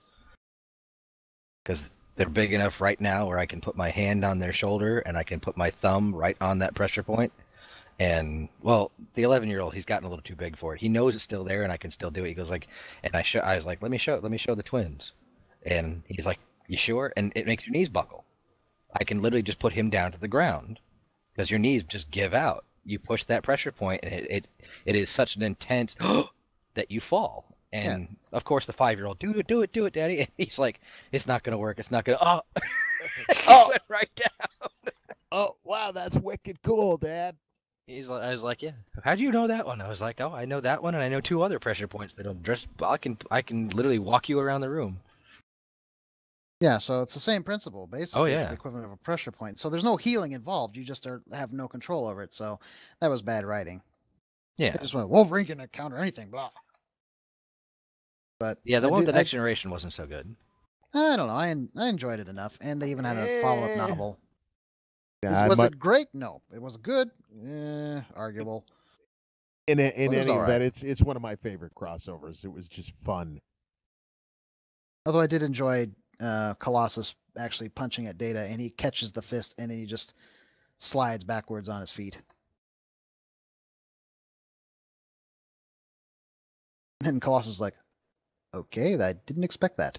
That was not supposed to happen like that. I'm sorry. The line was, Bože moj. Be careful how you say that out loud and around who you say that. Well, I'm probably screwed it up. But hey, I'm just reading. I'm quoting people. Don't come after me. Don't send Putin. I've heard multiple translations of that from various Russian people because I know Russian people. And it's like it can either be something fairly benign to be something really, really nasty. Yes, and not just enough Russian to get my face slapped. So basically, About it it. depends on what part of the country you're in. Well, it depends. I don't know. I mean, I've Or heard how you multiple. say it. It's the same thing with the French word boise, B-O-I-S-E. It has various. There is no American translation or English translation exactly for it. It can be translated as the F word, the word rape, or kiss. So go figure. Well, it's like the difference between Canadian French and Parisian French. They're different animals. One is French and one's a Canadian. Well, one is a bastard. Yeah. One's a bastardization of French, which is Canadian French. Canadian French is more of a patois, and it's very guttural. It's also just as angry as regular French. Or at the very least, they're just as annoyed. Well, it's the Arcadian version of French, basically. Nothing sounds worse than German. Even saying I love you in German just sounds mean. It's like speaking to somebody in Klingon. Say I love you in Klingon. It's right there. Because life is terrifying and you should always yell at everybody. Yeah, trying to explain to my kids the difference. It's like, how come you like certain languages so much? It's like Italian. I love listening to Italian spoken. Italian being spoken sounds like somebody singing a song. Oh, Same with beautiful. Polynesian as well. The Polynesian languages, the island languages, are gorgeous when you hear them sung or anything like that. And then you get like German. It's like you hear a song in German, you're like, who is he so mad at? Why is he screaming at somebody? Russian is another really, I mean, it's like, it's a very rough, guttural language, and it's like, it's really hard to see. You see like a really pretty woman, and all of a sudden, there's this language coming out of her. You're like, whoa, he's back on the anger there, when she's just talking. But on the plus side, German and Russian gives you a good accent when you speak English. If you really think about it, I mean, people dig it. Yes, with the Russian accent is very interesting. Yes. Yes, it's very, very interesting sounding when you're using it, but you have to speak with a very deep voice. I can't do German unless I'm imitating Dr. Scratch and Sniff from the Animaniacs, though. I don't know what to do. When I was a scenic artist professionally, I worked with this Russian guy. His name was Oleg, and it was fun to hear him talk because he had one of these voices that was way up here, so it sounded very strange. It didn't sound. He had very nasally, very high sounding. The guy looked like Baryshnikov too, which I thought was kind of cool. I don't think I have a good German accent. That means this is the best I can do with it. Yeah, I you don't think sound it's too more, bad. very Bavarian. Your It's as close as I papers. can do, yeah. Your papers, please. Papers. I only have a pipe, man, and you'd better come with me. Papers? No papers? To the concentration camp with you! I see nothing. Exactly. All my German comes from Hogan's Heroes. Yeah, exactly. It's a side note. I was just quoting Soviet Womble. They had a guy who actually did that. Papers? You have no papers? To the concentration camp with you! I It don't know, was completely funny note. random. I don't know. I thought it When- was funny. A friend of my mother's, was in the Air Force when I was a kid. They came back from Germany, and he laughed. He goes, Hogan's Heroes is on television in Germany. Huh. I was like, for real? He goes, yes, on Armed Forces Television, which is broadcast throughout. I mean, you can watch it in German, and it is aired in Germany. I was like, are you kidding me? It's like, no. That's just weird. It is weird. Very interesting. You know, in Germany, for the longest time, the Nazi episode of the original Star Trek was banned. Yes. They still do have a major ban on Nazi imagery and anything. Oh, they were not happy with that episode at all. But to be fair, that wasn't really a ding against Germany itself. No, but just the same, they did not care for that episode. I wonder how difficult it was for Shatner and Nimoy to wear those uniforms, being German or being Jewish. Both of them. It was probably a job. I think that's probably how they looked at it. And in the case of Nimoy, he served. Most of the Germans on Hogan's Heroes were Jewish. The job. It's a job. Well, I guess you're making fun of the Nazis. Oh, what was that Batman Zatanna Detective Comics Rebirth thing? Oh, the fact that she tried to wipe his brain and it didn't work. He remembers. But they also have a history. I read that book. It's about, I didn't realize that Tim Drake was supposedly dead. I guess we're going to find out who Mr. Oz is in September. One of the things I was just reading. It's not Ozymandias? People suspect it is, but it hasn't been revealed. Oh, okay. I don't know. They're kind of, been leaning very heavily on that. It's probably him. Yes. You know what? I'm fine with them bringing the Watchmen into it as long as... they can't do Dr. Manhattan the way the Vertigo comic did. You can't have the blue trouser smurf swinging away in the breeze. Yeah. So pretty much no more of a look at his penis, don't look at his penis, don't look at his penis, don't look at his penis. Ah, I love. Ah, no. That's like the first part of this- that Oh, movie. no. No. This brings us back to full circle to the video I wanted you to watch at the beginning of the show, Adam. You I will after the have show. to watch it at some point. I will. It's disturbingly funny. Is it about the Watchmen? No, what we're talking about, swinging penises and everything. Oh, okay. We Who talked wa- about this in the show years ago, right? Didn't we? Who watches the Pretty sure. Who watches the Watchman's Little Watchman? Well, I Apparently remember we having did. the conversation about the lack of physics for the first 2/3 of the film. Whenever Manhattan was on screen without sans pants, and by the end of for some reason in the third act of the film, physics was overblown to the point where it was swinging everywhere. Different And team. They got tired of playing with it. I don't know, man. Well, you know that was all animated, phrasing. right? It was what? It was all animated. Yes, that's exactly it. It was animated, and I mean, I went and saw that big screen, huge, big, whatever screen in Florida. We all went to go see the Watchmen movie, and it's like your middle row. You're in the best seats in the house. You're looking up, and this 75-foot blue penis is floating around on screen. You're like, and all of a sudden, at the end of the film, he walks up the stairs, and it's literally swinging over his hips, and I'm like, what the hell just happened? The damn thing didn't move the entire film. Now all of a sudden he takes 2 steps and it's like, it's like watching it's like Ragdoll dummy thing, the app game. Apparently, the I did physics are not so see that, overblown. thankfully. Papa Smurf says, "Don't look at the penis." Holy crap! So it's really difficult because it was like we all got out and goes, please tell me you noticed that. And we're all laughing about it. It was like it didn't move, it didn't move, it didn't move, and all of a sudden it was all over the place. It has a life of its own. It's like it's a freaking elephant trunk. It's all prehensile around. And they're making a TV show. Why are they making a Watchmen TV show? I don't even know how you can. There's going to be a whole lot of digital blur. You will see nothing. I'm just really glad that when he was really big in the Vietnam scenes, he was wearing pants. Phew. It's like that was because Nixon was going, well, that doesn't look right. You have to wear pants. Yeah. I'm not a crook. It goes right back to the conversation we had about the Apache chief. He gets, it's like when he's walking over cities and stuff. Yeah, the view from down below just had to be horrible.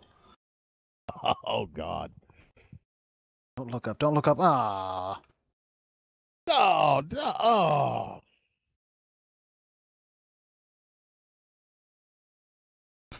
Just pray that Apache chief doesn't ever get flatulence. Enoch Chuck.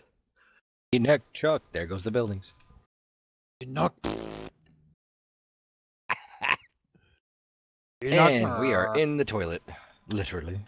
Well, it was gonna happen. Oh yeah, there we go, right into the gutter. Past the gutter, right into the sewer. Swinging blue trouser Smurfs. And in other news, we got Alistair King, Super Rider alive. Right as we're about to finish the boss, my computer game crashed.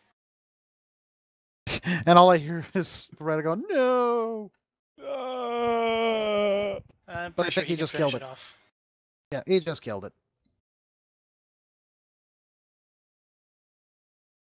Oh, look, they're bringing a new Batmobile I killed into it, don't worry about it.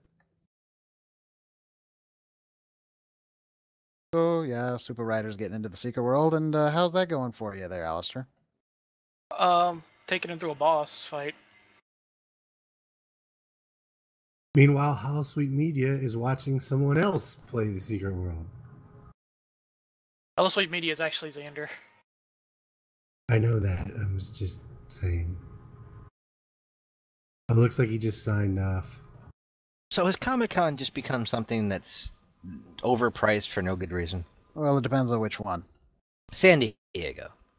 Oh, San Diego is just, it's so massive. There's so much there that it actually, it's probably overpriced because it's so to get anywhere, to get into it, to do anything with it. But again, I mean, I've been to some large conventions, and I don't know, it just seems a little... It's not even really about comics anymore. It's more about movies and TV, and... It's more about other media instead of just comics. You know, I understand it. It is the biggest genre gathering in the nation. So, I mean, we've got the Star Trek Online, we got Star Wars Celebration, and we have Comic-Con.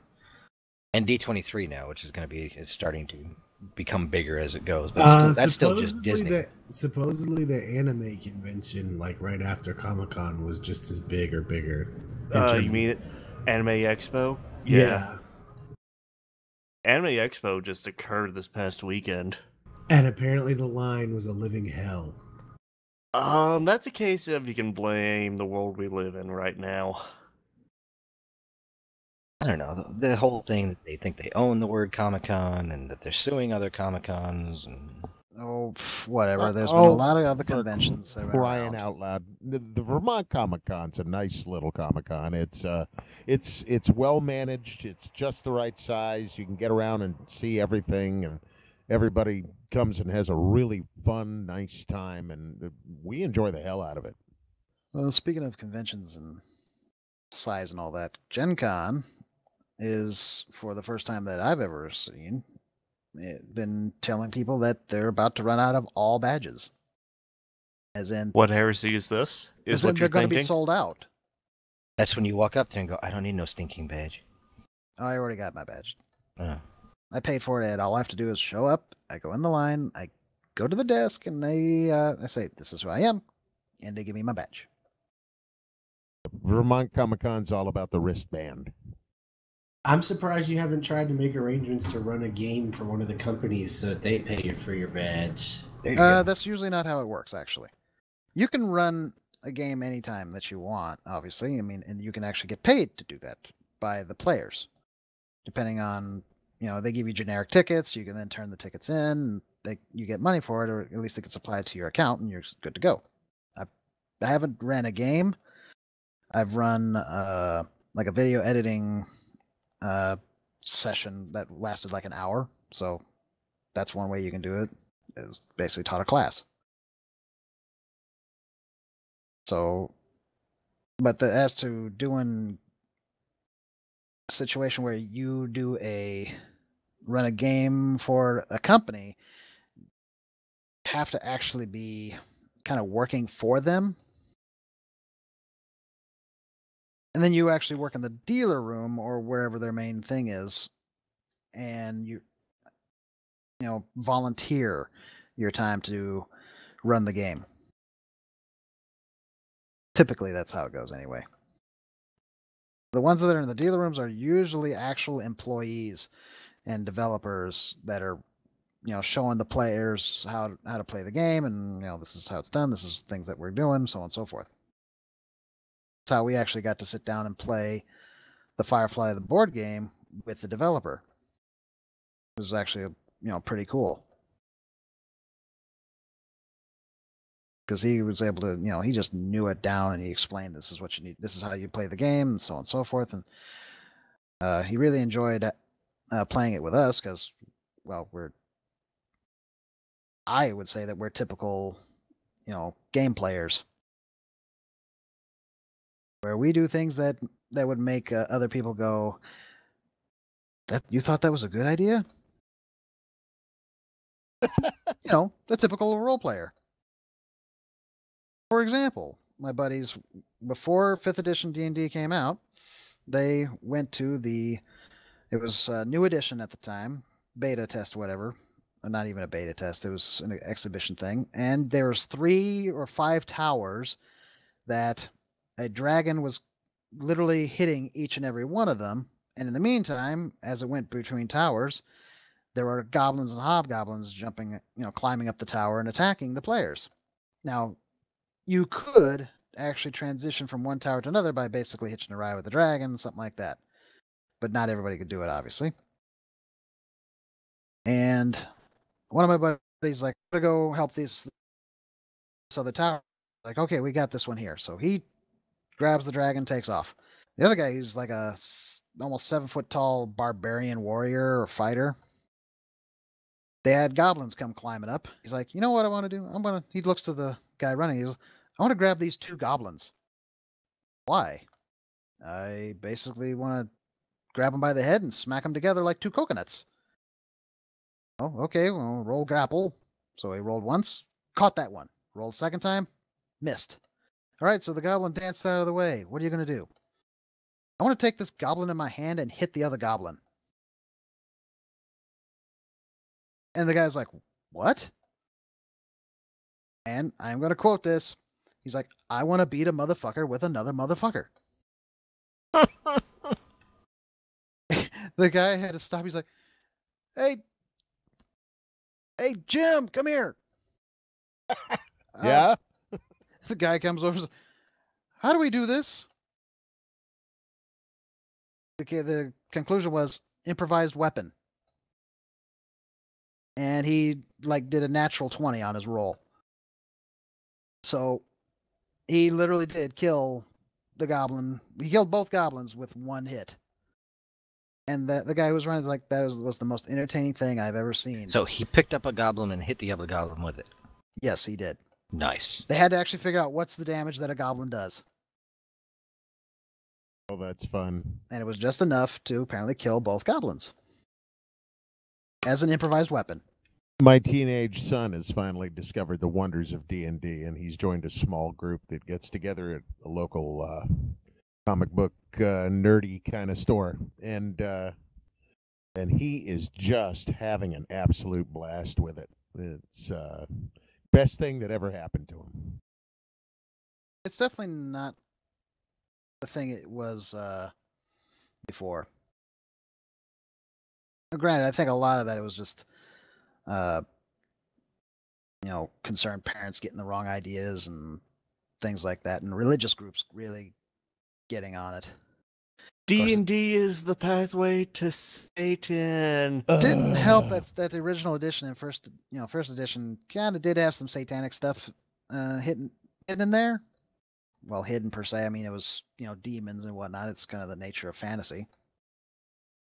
So they toned that down, and that helps a lot, I think. Well, the original actually had some stuff. Yeah, the original D&D did have actual what's the word? If you go back and there were incantations and stuff that I guess had been ripped out of actual.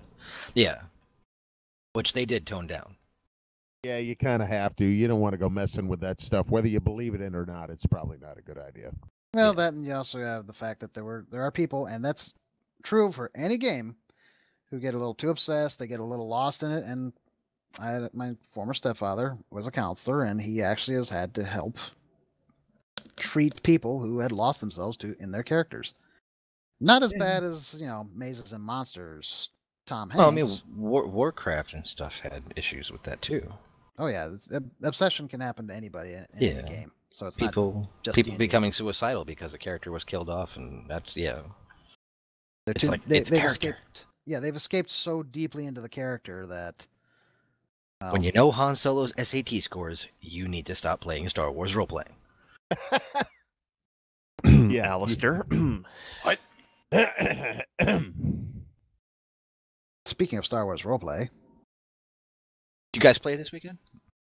we did. Cool. It wasn't a very long session. though. My character has a problem. He has his own addiction. Explain the addiction. Hi, my name is Argon, and I like to steal starships. He stole another one. He's planning on stealing another one. There's an interesting hobby: hot wiring starships. They call those shipjackers. Interestingly enough, that's not a class in the game. Now I think about it, unless Roland, you've come across it somewhere else. Maybe it should be. Come across what? Shipjacking. Can't answer, but then again, I'd have to look through all the books. Well, it's probably easier to just go to Cainrith or something like that, and they have something along those lines. Though, honestly, a slicer would be the same principle. When we finally get our website up and running, we are going to troll comic book resources hard. Fun. We are going to have a daily or weekly 15 reasons why CBR needs to stop. Everything is 15 reasons with them. Oh. 15 things of this, 15 things of that. Well, who decided on the 15 things? They're not the only ones you got. There's other social sites that do it. Dipley and social something. Probably some 15-year-old. 15. We'll do the first one. 15 clickbaits that CBR has done. Tate just jumped into Star Trek Online. Now, if he gets down here, he can tell us his reaction to getting trounced by Sailor Moon. I can't. The show's over. It's 10 after 11. We got a late start. Not that late. We were a good 15 minutes. 11:11, according It's to 11:11. Oh, you guys are East Coast.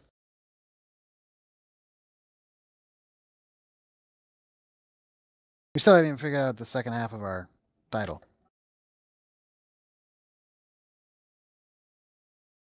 I don't know. What do we have as the first title? Oh. Punished in the Name of the Moon. Or... How about Moonstruck? I think that's better. I don't know, the Punished in the Name of the Moon thing is better, but that's just me. If you want to go with Moonstruck, I'm not stopping you. I think Moonstruck sounds good. Moonstruck. I like them both. Yeah. Snap out of it. Punished in the Name of the Moon, Moonstruck. I was going to say, Punished in the Name of the Moon, or Who Keeps Laying Out the Gym Bait.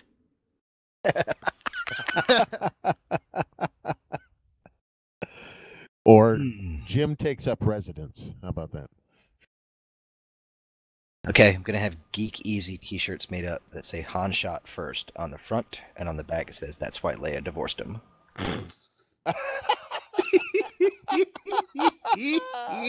Oh, I want one. I want one. I must have that. I need this in my life. My life, if I realized I needed a thing until it was given to me. You have seen, I think it was on the set of Indiana Jones: The Last Crusade, George Lucas wearing the Han shot first T-shirt. Oh yeah, I've seen that. Yeah. Yeah, I still think that's funny. It's like, didn't you edit it so he didn't? Yeah. Yeah, he did, but it's nice to see him admit it. He's trying to be more kid-friendly, I think. There's definitely a big difference between his earlier work and his later works. I hate revisionist history. That's all. Well, in that respect, and we've discussed this, in previous episodes, revisionism happens regardless, but it's when you go out of your way to revise it so that it, the things you don't like are not there. That's bad. Revising history because you've come up with, you found new evidence and, new data to update the history. That's perfectly fine. Well, yeah, that's one thing. Yeah. When you're saying, "Oh no, the Holocaust didn't happen," that's bad. Yeah, the evidence is kind of against that theory. Yeah, right.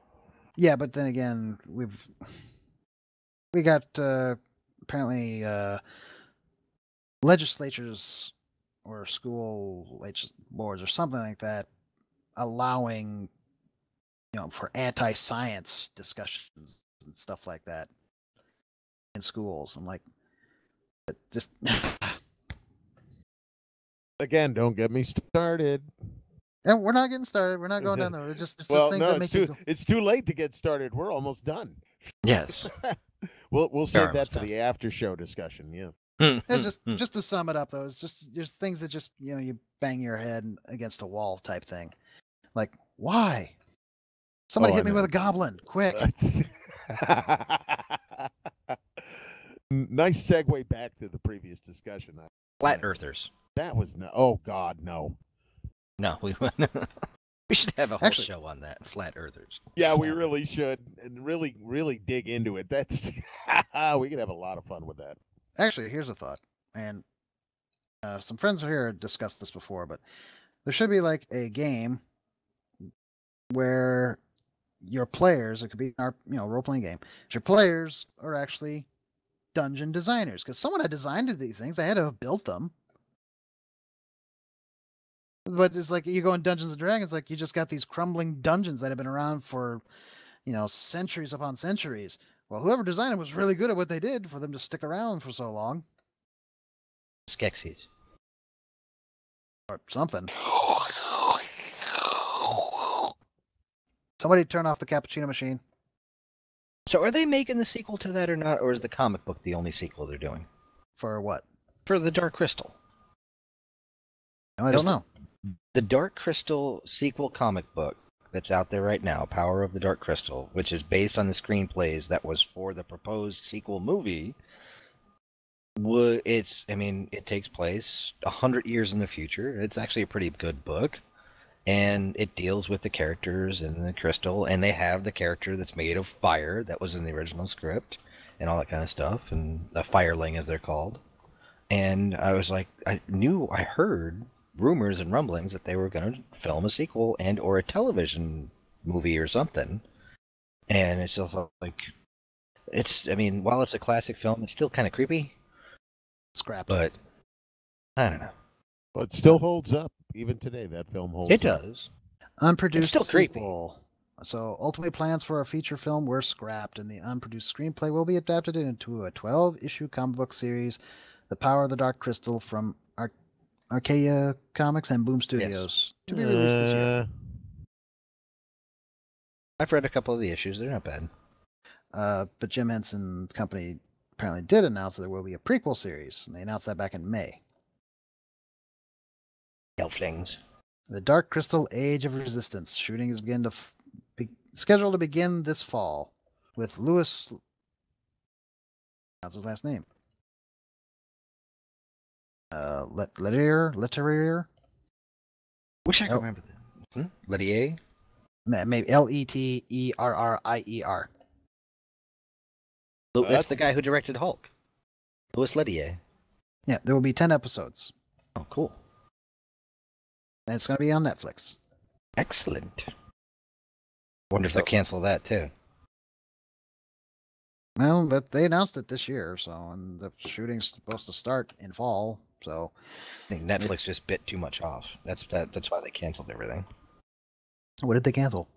What'd they cancel? There's five or six shows. Sense8. Sense8 got canceled. Sense8, and there's a bunch of other ones that got canceled. And I mean, Sense8, I'm amazed they canceled because of the following it had.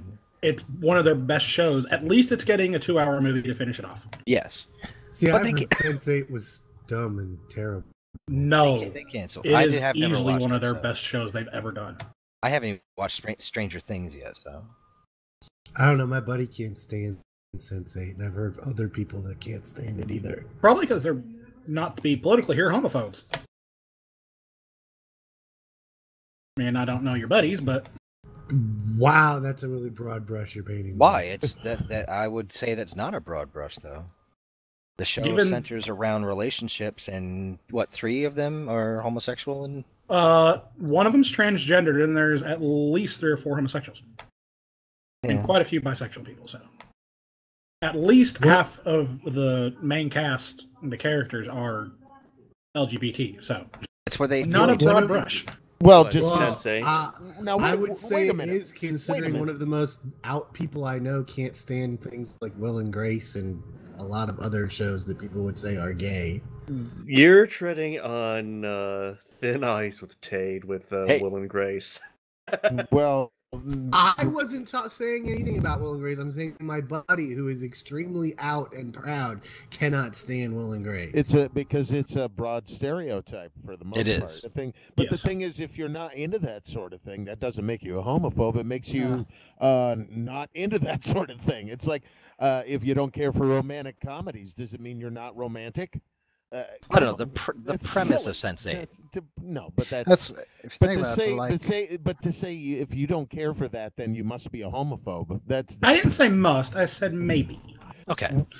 Well, maybe some people, sure, but that I think it is a broad brush. I really do. Because and the thing of like with Will and Grace, though, I mean that it's not into it. You're not into it. Yeah, you're not into it. But it's also kind of like the whole broad stereotypes. Also like Big Bang Theory. Yes. Big Bang Theory is very stereotypical. Well, yeah. But since I haven't watched any of the series once, but the premise of it, the idea, it was one of those, if you're not catching me when I hear about it, I'm not going to watch it. It had nothing to do with what goes on in the show. It was just a whole bunch of people can feel what other people feel. I don't care. It's like, okay, I don't care. It's like Stranger Things. Everybody's telling me about Stranger Things. I grew up in the 80s. I know what the 80s were like. If they don't do it right, it's going to bother me. That's why I'm afraid to watch it. I'm like, they're going to screw it up. That's like the one that's on ABC right now. What's the one the Goldbergs? They get so much right, but they get so much wrong as well. Well, there's over 20 years.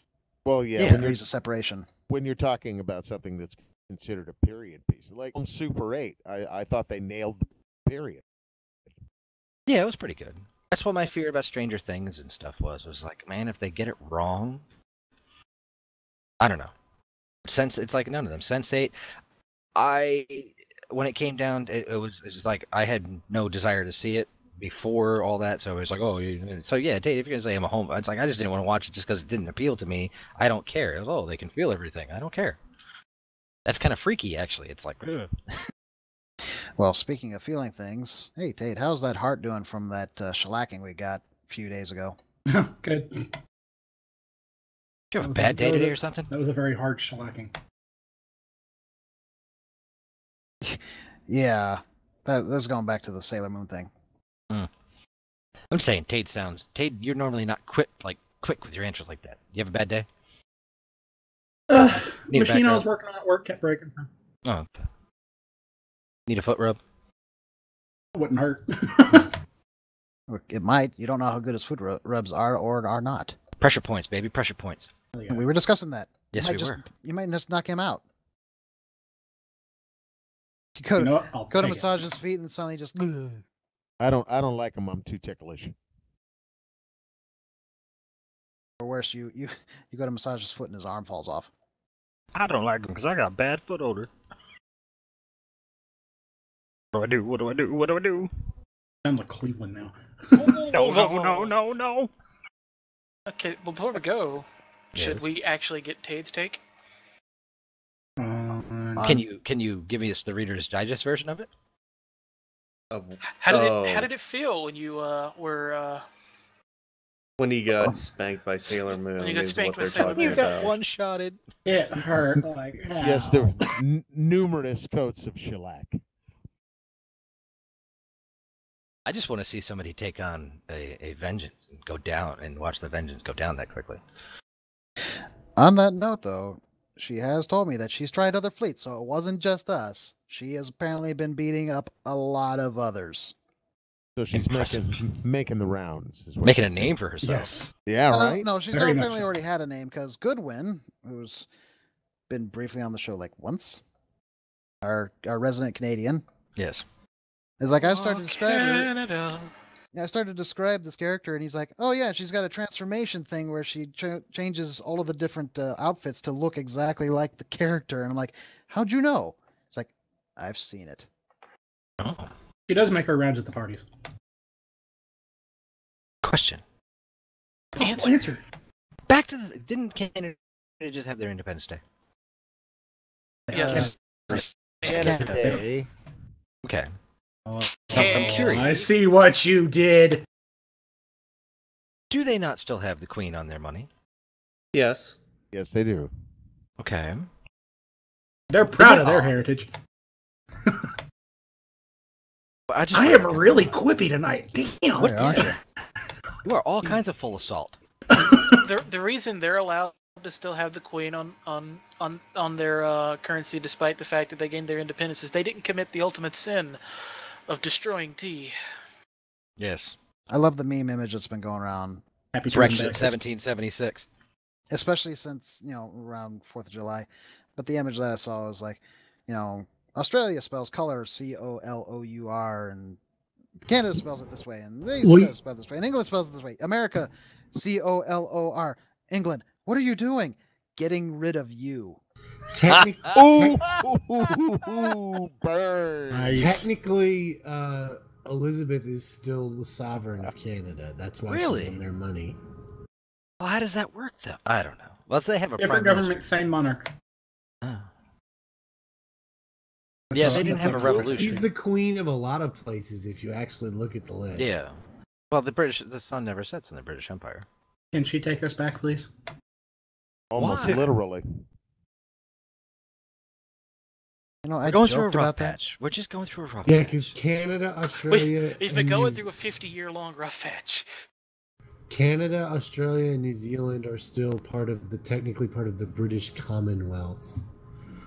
And it's weird. There's like I was researching this a long time ago. There's they've got like their own organizations and the Commonwealth Games and all that. I don't know. I stopped caring about Canada when I saw it. Is Wolfie crackling and popping for anyone else? A little bit, yeah. I had something stuck in my throat. Yeah, you sounded a little gargly there. He ate some quacklings. When I saw that Poutine was considered racist, I was like, "What? What? Well, not racist, but something. There was an argument over Poutine, whether it was Canadian or it was Quebecan. Hold on. Well, let me go get the Canadian real quick. I'll be right back. Oh no! Cultural misappropriation. That's exactly it. It was cultural appropriation because Poutine is from Quebec, and I was like, well, last time I looked, Quebec was part of Canada. That's right. But they don't want to be. Well, they need to get over themselves. Texas has the same kind of attitude. Yeah. Okay. Now repeat for the Canadian. Okay. Hello, everybody. Canadian. We have a Canadian in there. Best burrito. Adam. Yes. Did you see the meme I posted yesterday on my Facebook page? The Brexit one? Not the Brexit one, the one with the British flag, and it says "Happy Treason Day." You grateful colonials. Yes. I love that one. So we have a question for Goodwin. Okay. I cannot remember the article where I saw it posted that there was a big uproar from the Quebec side of Canada that Poutine was cultural appropriation. Oh. Because it was started in Quebec. Yeah. And the fact that the English Canadians have appropriated it. Excuse me, what country does Quebec lay in? Or lie in? Yeah, but they think they're all special. Please tell me you pushed up your glasses when you said that. Technically, Quebec is in Canada, so they're Canadian. Vive la Quebec. Vive la Montreal. So, Goodwin. Quebecois. What's your statement on this? What's your question exactly? Okay. Exactly. Was it as? I mean, I just saw the article. Is that a real thing? Because it was not. It was about a month ago that I saw this long article how somebody from Quebec was claiming that poutine was appropriated by the English Canadians and that it's really a Quebec thing, and that you should not associate it with Canada, associate it with Quebec. It's ridiculous. You and I were talking about this a while ago, and it's just silly. Okay, as a Quebecer and as a Canadian, I'm going to say that person is full of shit. Thank you. Thank you. But poutine was invented in Quebec. Oh, Yes, it was. Sense. Yes, it was. We used to pop across the border every once in a while. There was a spot just over the Vermont line, just this little diner that made just out of this world poutine. Leave it to the people of French descent to make food that's just odd. Well, and we had the Tim Hortons poutine donut. No. Oh, dear God, no. You haven't lived until you've had a mouthful of poutine, let me tell you. Oh, my God. I want it known. That needs to be, found half the episode title right there. Mouthful of poutine. Okay, phrasing. I'm sorry. Let me try and back brings and fix that. Brings a whole new meaning to whole Canada. Wait. By the way, I wanted to say this real quick. Like, whenever I enter the room during the show, y'all play the Burrito Band song, which I'm kind of hurt you didn't this time, but it's okay. I think whenever Goodwin enters, it's okay. But I think whenever Goodwin enters the studio, you need to play the first few notes of "Oh Canada." Oh, I'm gonna go out here on a limb, and I'm gonna say, great minds end on burrito think alike, because I was thinking the same thing. Either that or look at this. The O Canada. I will have to get the O Canada. By the way, you guys are on the air right now, so there's a place in Montreal that does a poutine, and they top it with duck confit. Oh my God! For a second, I thought you were going to say duct tape. No, duck confit. That means DuckTales. Duck that's been slow cooked in its own juices. In Quebec, that's like, duct tape. And it melts in your mouth, and it's just We usually call that after sex, but okay. Afterglow. No, this poutine is sex. There's a place in Calgary, or just outside of Calgary, in Alberta. All they do is poutine. I think they have 30 varieties of poutine. That's all they do. Shut up and take my money. Oh. I just want to hear somebody from Alabama say poutine. Poutine. Poutine. Hey, somebody, Don or Goodwin, record Smokey saying poutine. Okay, next the time way y'all are saying that, the way y'all are saying that makes it sound like some trailer park girls name. It's just dirty. Also, hey, y'all want to get some teen? It's not poutine, it's tin. Tin. Yeah. No, that's poutine. Russian. Oh my God. I want. See, now if we go back to what I said earlier, now it's, I want a plate of Putin. Now it's really nasty. A mouthful of. Oh. I think Y'all and should on totally that name note- this episode. Y'all should totally name this episode.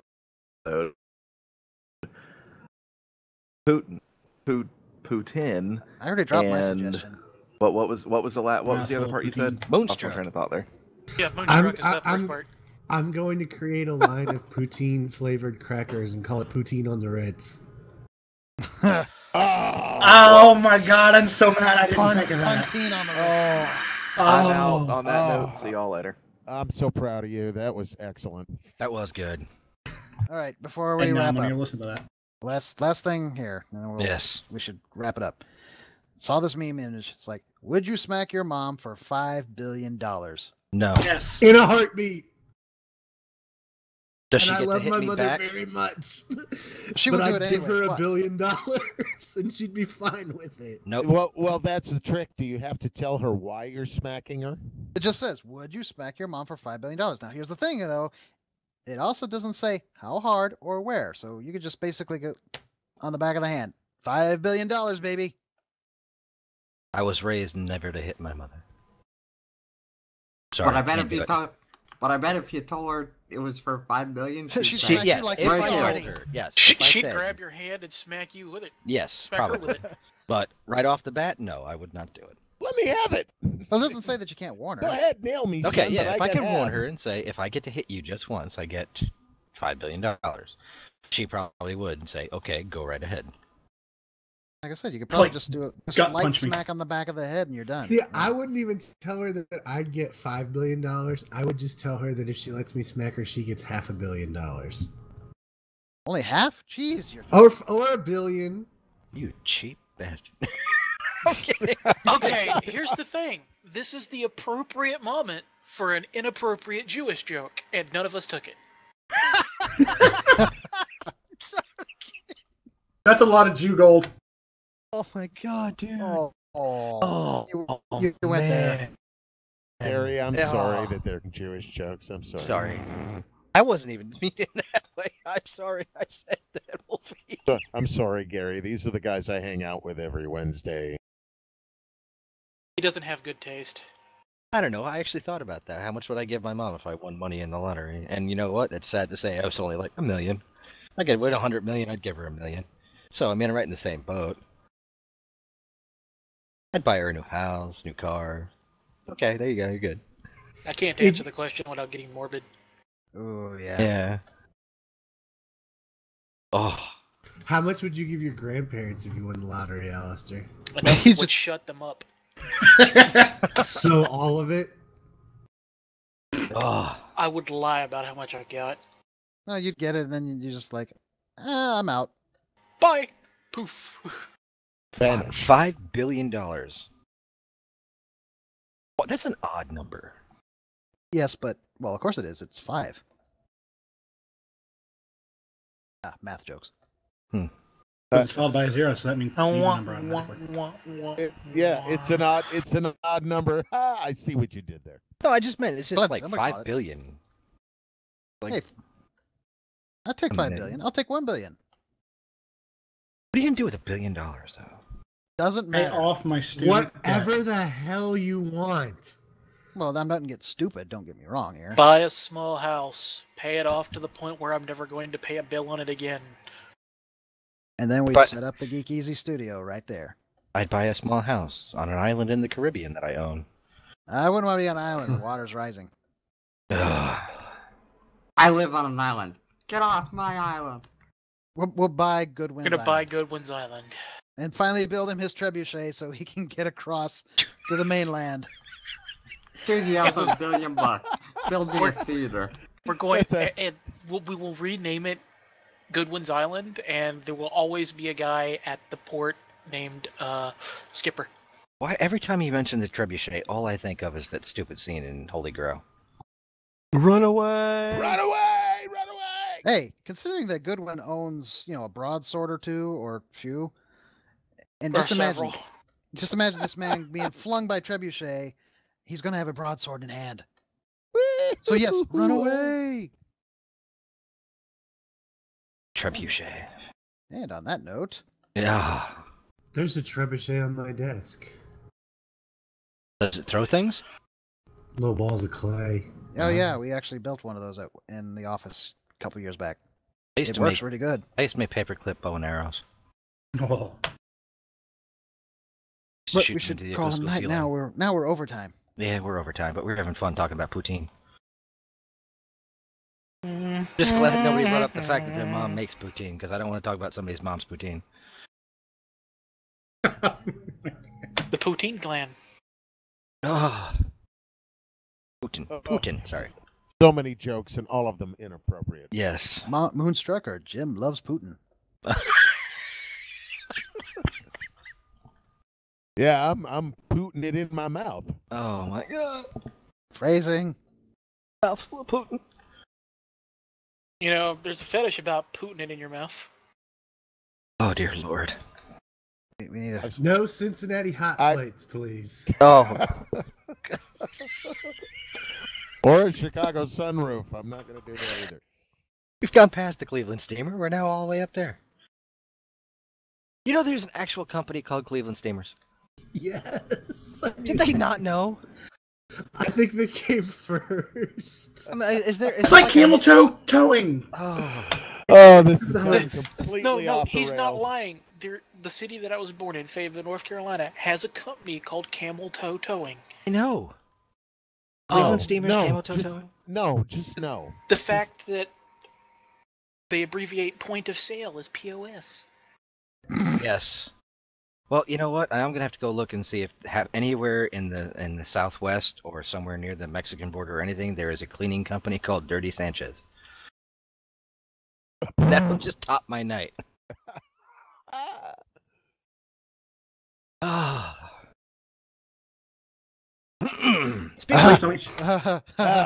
Clean Pools by Dirty Sanchez, Yes, North Palm Beach, Florida.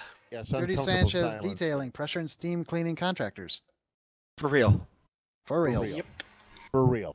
Wow. So, clean Pools by Dirty Sanchez in North Palm Beach. Is there a spick and span cleaning company? Dirty Sanchez detailing is in New South Wales. Spick and span cleaning services. Stop now. Really Stop now. Before we go too far. We go Again, too far. What you bringing in again, so many jokes of them inappropriate. Yeah. Yes. See, what's funny though, Spick and Span is in Iowa.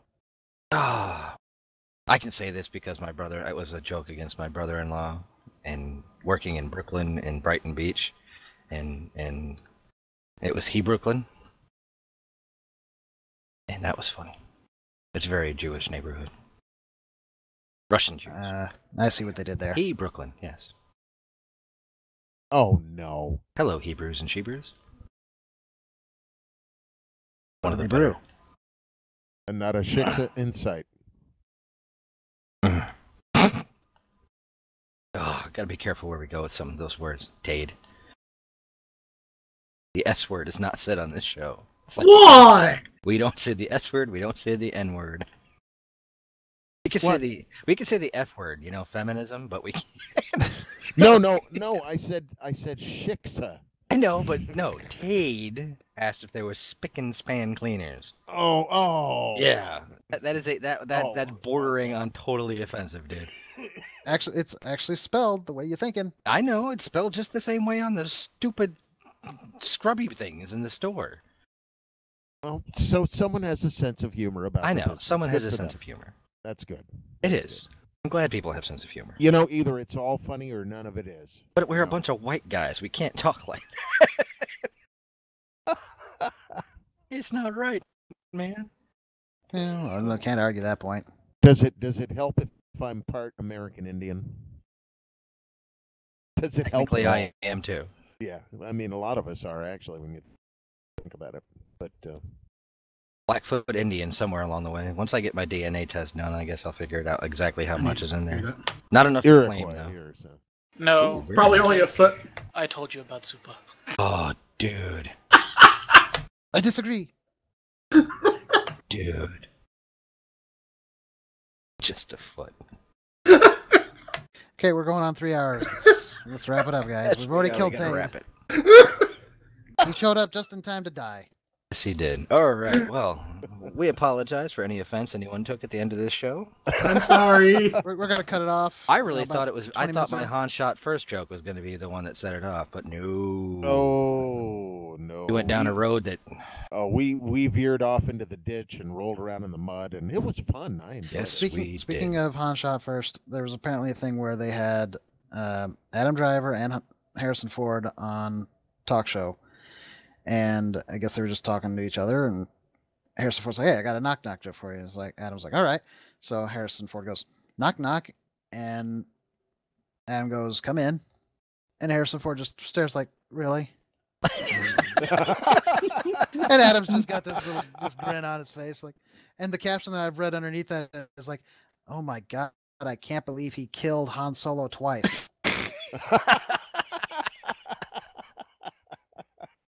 Oh, you know what we'll talk about next week? Whatever comes out. Yeah, No, the Spider-Man, Firefly definitely. reboot. What? Fox's stipulation as to what would happen for a Firefly reboot, and what would have to happen. We'll talk about that next week. Again, I reiterate. What? Yeah. It will never happen. No, just no. Firefly fans are just like Grateful Dead fans. Oh, I feel like we discussed this in February when this story first popped up. It'll happen again. It's gonna keep popping up. Yeah, it's it Firefly, pops up every man. now and then. Like a pimple. So, question, Adam. Who do we Answer. have our listeners send their concerns and/or complaints to? Tade. Yeah, I'll definitely take the complaints this week. I was on here for 30 minutes Please, and I got my butt all you have to full do, already. if you get any complaints insert goes to thegeekeasy@gmail.com, and in the subject line put Tade. I will know which way to forward it. Thank you very much. T-A-D-E. Well, it's either T-A-D-E. Tade, T-A-D-E, or just label it burrito. Penguin works too. Penguin works as well. All right, well, we're going to end the show. Bonus because points we if are you going spell it on the the 3 hour. Spanish way. Piplup. God. Just call him Piplup. Did you just say spell it the Spanish way? Yes! It's Penguino! We learned a song in my Spanish class from Sesame Street that's about a dancing penguin. Add it to the whole conversation we've already just had. Oh, This is I bad. totally Oh my god! Oh my god, Adam! Just roll that beautiful bean footage and get us out of here. Poutine on we're the done. Pinguino. All right. Oh, son of a... You know what? We got to just take on the... Say something anti-feminist so I get mail too. But... all Home right, Depot.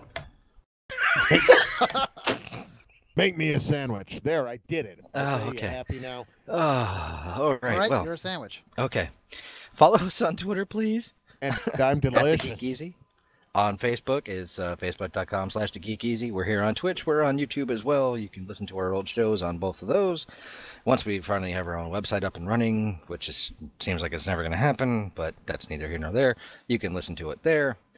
Again, apologize for any offense anyone took. We're just joking around. We're not trying to hurt anybody's feelings.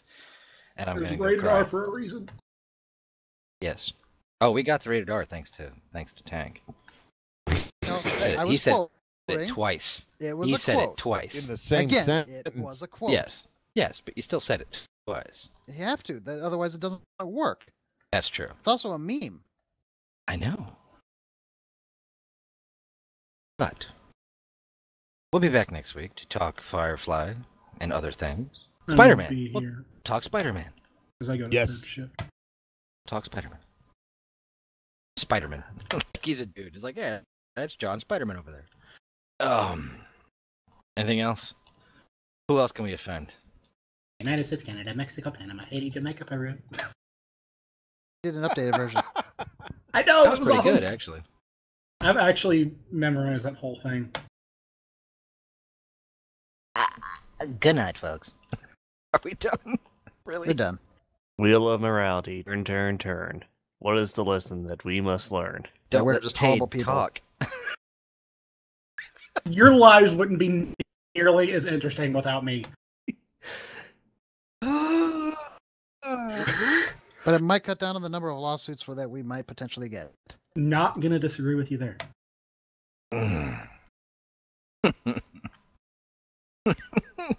Okay, I'm done. See you later. They're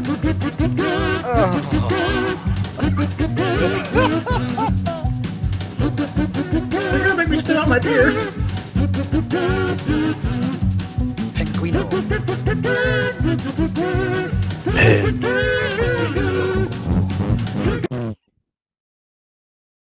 You say you're gonna spit out your beer. It gave out. I did.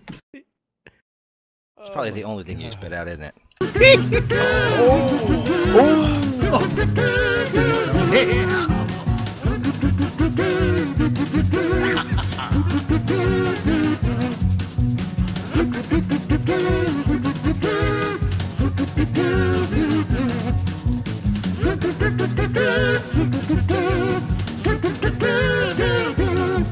Hey, listen to the real morality of everything is luck.